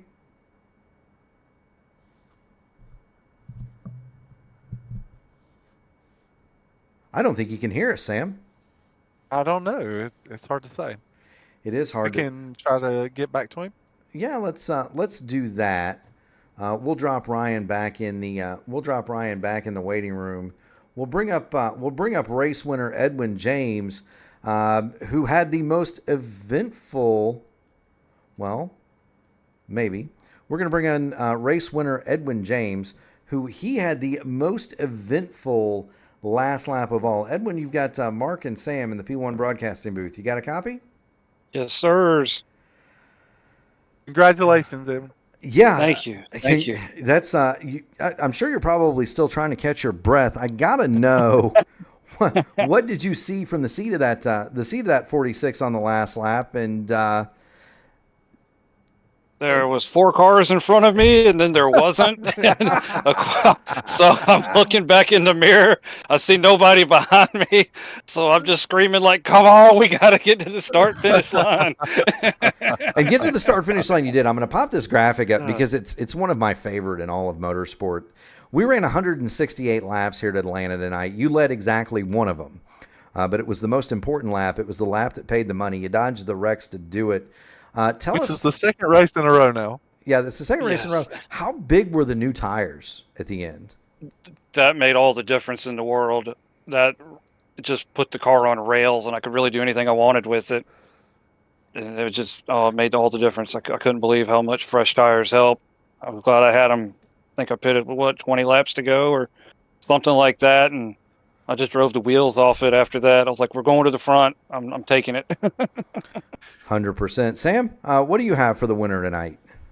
I was just curious as we're talking about the tires, and then on that one restart, you were on the outside, and of course, Mark had made the comment about your pit stop and getting fresh tires, but you weren't getting any drafting help on the outside. So once you got about third position, it seemed, or that third row, it kind of slowed down on you a little bit. What did you think that you? What were your thoughts about? Do I need drafting help, or do I think the tires are going to be enough? I needed drafting help because as soon as they ganged up on me and we're all on the bottom, I looked and I was just like, really? Come on, nobody's going to push me. So I did need some help, but with that last restart, I was happy to have the tires. So yeah. The only other thought I would have is the initial moment when the O2 is on the apron, and then suddenly you see him coming up the racetrack. Don't hit me, don't hit me, don't hit me.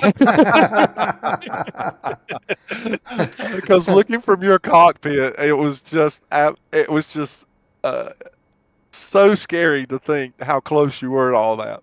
Yep. I knew we was in with the shot, and my hands were shaking, my foot shaking on the gas, and I'm just like, come on, just hang on.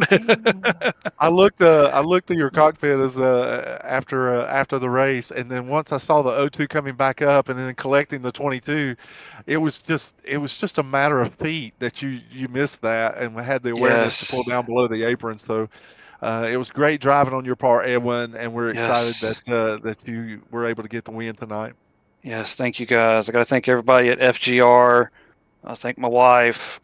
Shout out to my parents. Just everybody just brought me in here and helped me out through the last. I've been doing iRacing since 2018, but the last year and a half, I've really hit it hard with FGR and the guys over there. And yeah, it's just been great. We've been upgrading computers and steering wheels and racing seats, and I feel like, man, just winning this race tonight just feels like it all paid off. What a fruition moment for you. That's great. We're so happy for you. Thank you. We are. Thank you guys for doing the broadcast. Appreciate it. Shout out to everybody at AMA. Good stuff. I'm so excited, shocked and excited. Ride this thing as far as you can ride it. Hey, yes, we will. you've got a whole week to celebrate, Edwin, and we'll absolutely we'll let you get back to. We'll let you get to it. Keep going fast and having fun, my friend. Thank you guys. You've most certainly earned it. That's Edwin James. He is the winner tonight. We're going to bring him back. I don't know if there was a technology issue or if there was some sort of other issue, but we do have Ryan O'Donohue in the booth. Ryan, do you have a copy? Yeah, I got you guys. Yeah, hey, Ryan. Thank you so much for coming back, and we apologize. We're on with second place finisher Ryan O'Donohue in the number 14 machine. Ryan, I'm gonna ask you the same question that I did Edwin. Kind of walk us through that last lap and what happened. You had more involvement in the fracas than he did. He seemed to get away clean. You got a piece of the action, but you made it through to second. Tell us how you did it. Yeah, that got pretty wild there a couple times. Went to the back and got the lucky dog and made another push forward. And the last lap was I saw everybody go down and come back up, and I wasn't sure what that was going to end like, but ducked for the bottom. Figured everybody was coming back down at some point, and I just picked the right. I definitely zagged when I should have zagged. That worked out great. There you go, Sam. Ryan, my question would be: I noticed early in the race, you were really utilizing the outside line, and you seemed to be comfortable out there. But there were several times it just seemed like the car was getting out from under you. Were you having some issues as far as stability early in the race? Yeah, I did. It seemed like I was pretty comfortable on the bottom the first couple of runs there, and I was pretty committed to it, and I decided to jump up into the outside lane there, and being the leader of that lane, it was a little wanted to step out at the end of those runs, so didn't mean to hold the outside line up, but it definitely held its ground better, tucked in behind somebody, and could push if I need to and move back and forth in that bubble. But yeah, it was a great race. Well, either case, I mean, it just shows masterful driving on your part, just simply because even if the car was not the most maneuverable early on that outside line, you were able to keep your momentum. I didn't see that you were really holding up lines. And then, of course, that dodging that huge melee there at the end, just a hard left, and no one was there, and you were able to clear everyone to finish second tonight. It was just masterful driving on your part. Great job. Thank you. Yeah, it was. I'm surprised we came back from the first one we did. The hood was up all the way around the track. I could barely see. The guys on pit road did a great job. Buttoned it right up, and we were able to come back through the field. Yeah, there you go. You were a lap down at one point. You did lead a lap.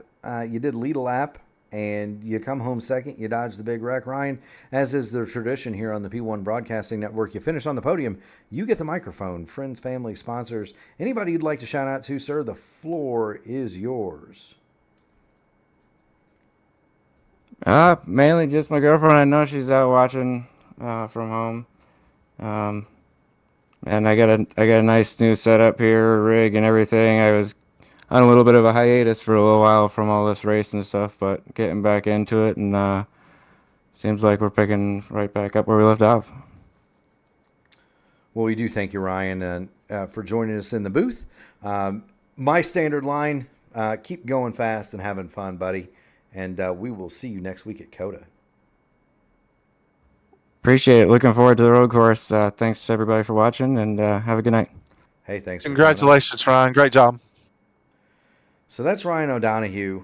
He is going to run second tonight. Sam, I'm out of breath, brother. It seems like we don't need cardio during the week because we're getting it on Thursday night. My goodness gracious.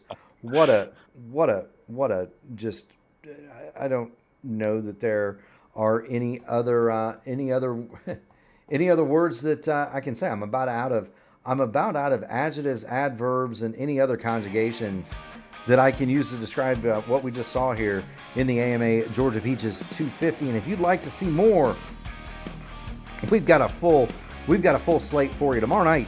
I will be back at 8:20. Sam has the night off, but I'll be back at 8:20 for race number 2 of the AMA week. It'll be the trucks here from the Atlanta Motor Speedway. So you can catch that at 8:20 here on the P1 Broadcasting Network. Tomorrow, we'll be with our friends over at the Velocity Online Racing League. Gary will have the IndyCar race from Road America live at 3 o'clock Eastern Standard Time. On Sunday night, we're going to have the Votive Oval Series. That's going to be live from Phoenix at 8 p.m. Gary Godso on the call there. Monday night, Kyle Clinworth and I, 7 o'clock for the IndyCar Top Split at Sebring. You want to see something wild, Sam? Try IndyCars going around the full Grand Prix course at Sebring. That's complete insanity. Monday night, we've got the ISRA from Iowa. So Clindy and I are going to call the race, and then we're going to get on the old P1 jet and head for Iowa, so that Gary and LGN can call us home. You going to run in that one, Sam? No, I don't think that I will. I think you should. I think it'd be a good time. You're too kind. I would love to, but the schedule does not have me on there for that race. There you go. Tuesday night, the flagship broadcast, 7:15 Eastern Standard from the Homestead Miami Speedway. That is the IndyCar Oval Series Top Split. Wednesday night, 8 o'clock, myself and Ryan Eric King for the Horizon IndyCar Series. Followed immediately, simultaneous broadcasts on Wednesday, Sam. You got a choice. You can watch the Horizon IndyCar Series from Pocono, or you can watch the Formula IndyCar Series in their only oval stop on their schedule. It's the Milwaukee 150 at 8:20. All of this is on P1 Broadcasting? All of it's on P1. That's Wednesday. Well, then I can utilize one of these 3 PCs that I have going here. Then I certainly have options. You can. I can watch both at the same time. You can. So that's the schedule until you meet us right back here, the same time, the same bad channel. On February 27th, we're going to have the Xfinity race from COTA. And I see. Okay. Isn't that going to just be a blast? But Are you out of the server yet? One other question before. Are you out of the server yet? No, I'm still in the server, Sam. Yeah. Then Kendall Pauls just asked if you would save the replay. Yeah, I'll get Kendall taken care of for the last lap. That'd be great. Yeah, we'll take care of that. But that'll bring us full circle. February 27th, 8:30 p.m. here on the P1 Broadcasting Network. Join Sam Crow and myself for the AMA Black Magic Studios Grand National Series from the Circuit of the Americas. We're going to run COTA 8:30 here a week from today. For Mark Murphy, Sam Crow, and everybody at the P1 Broadcasting Network, Gary Godso, our founder, we would like to thank everybody who tuned in tonight, especially those of you who sent in super chats. We do definitely appreciate that. If you have not done so already, Please like the video, subscribe to the channel. That is the easiest and best way that you can help out both the series and the broadcaster. The more of those subscriptions we get, the higher up the YouTube algorithm we go, and the more people watch, the more people that watch, well, I think you can figure the rest of that one out. For everybody else, we would love to thank our first responders, military, police, fire, EMTs, all the people that do the hard work at night so that we can lay our heads down on the pillow and sleep safely. We do thank you from the bottom of our hearts. For Mark Murphy, Sam Crow, everybody at P1, we're taking the belts off. We're taking them off. We're taking them off. We're going to loosen those things up, and we will see you tomorrow night.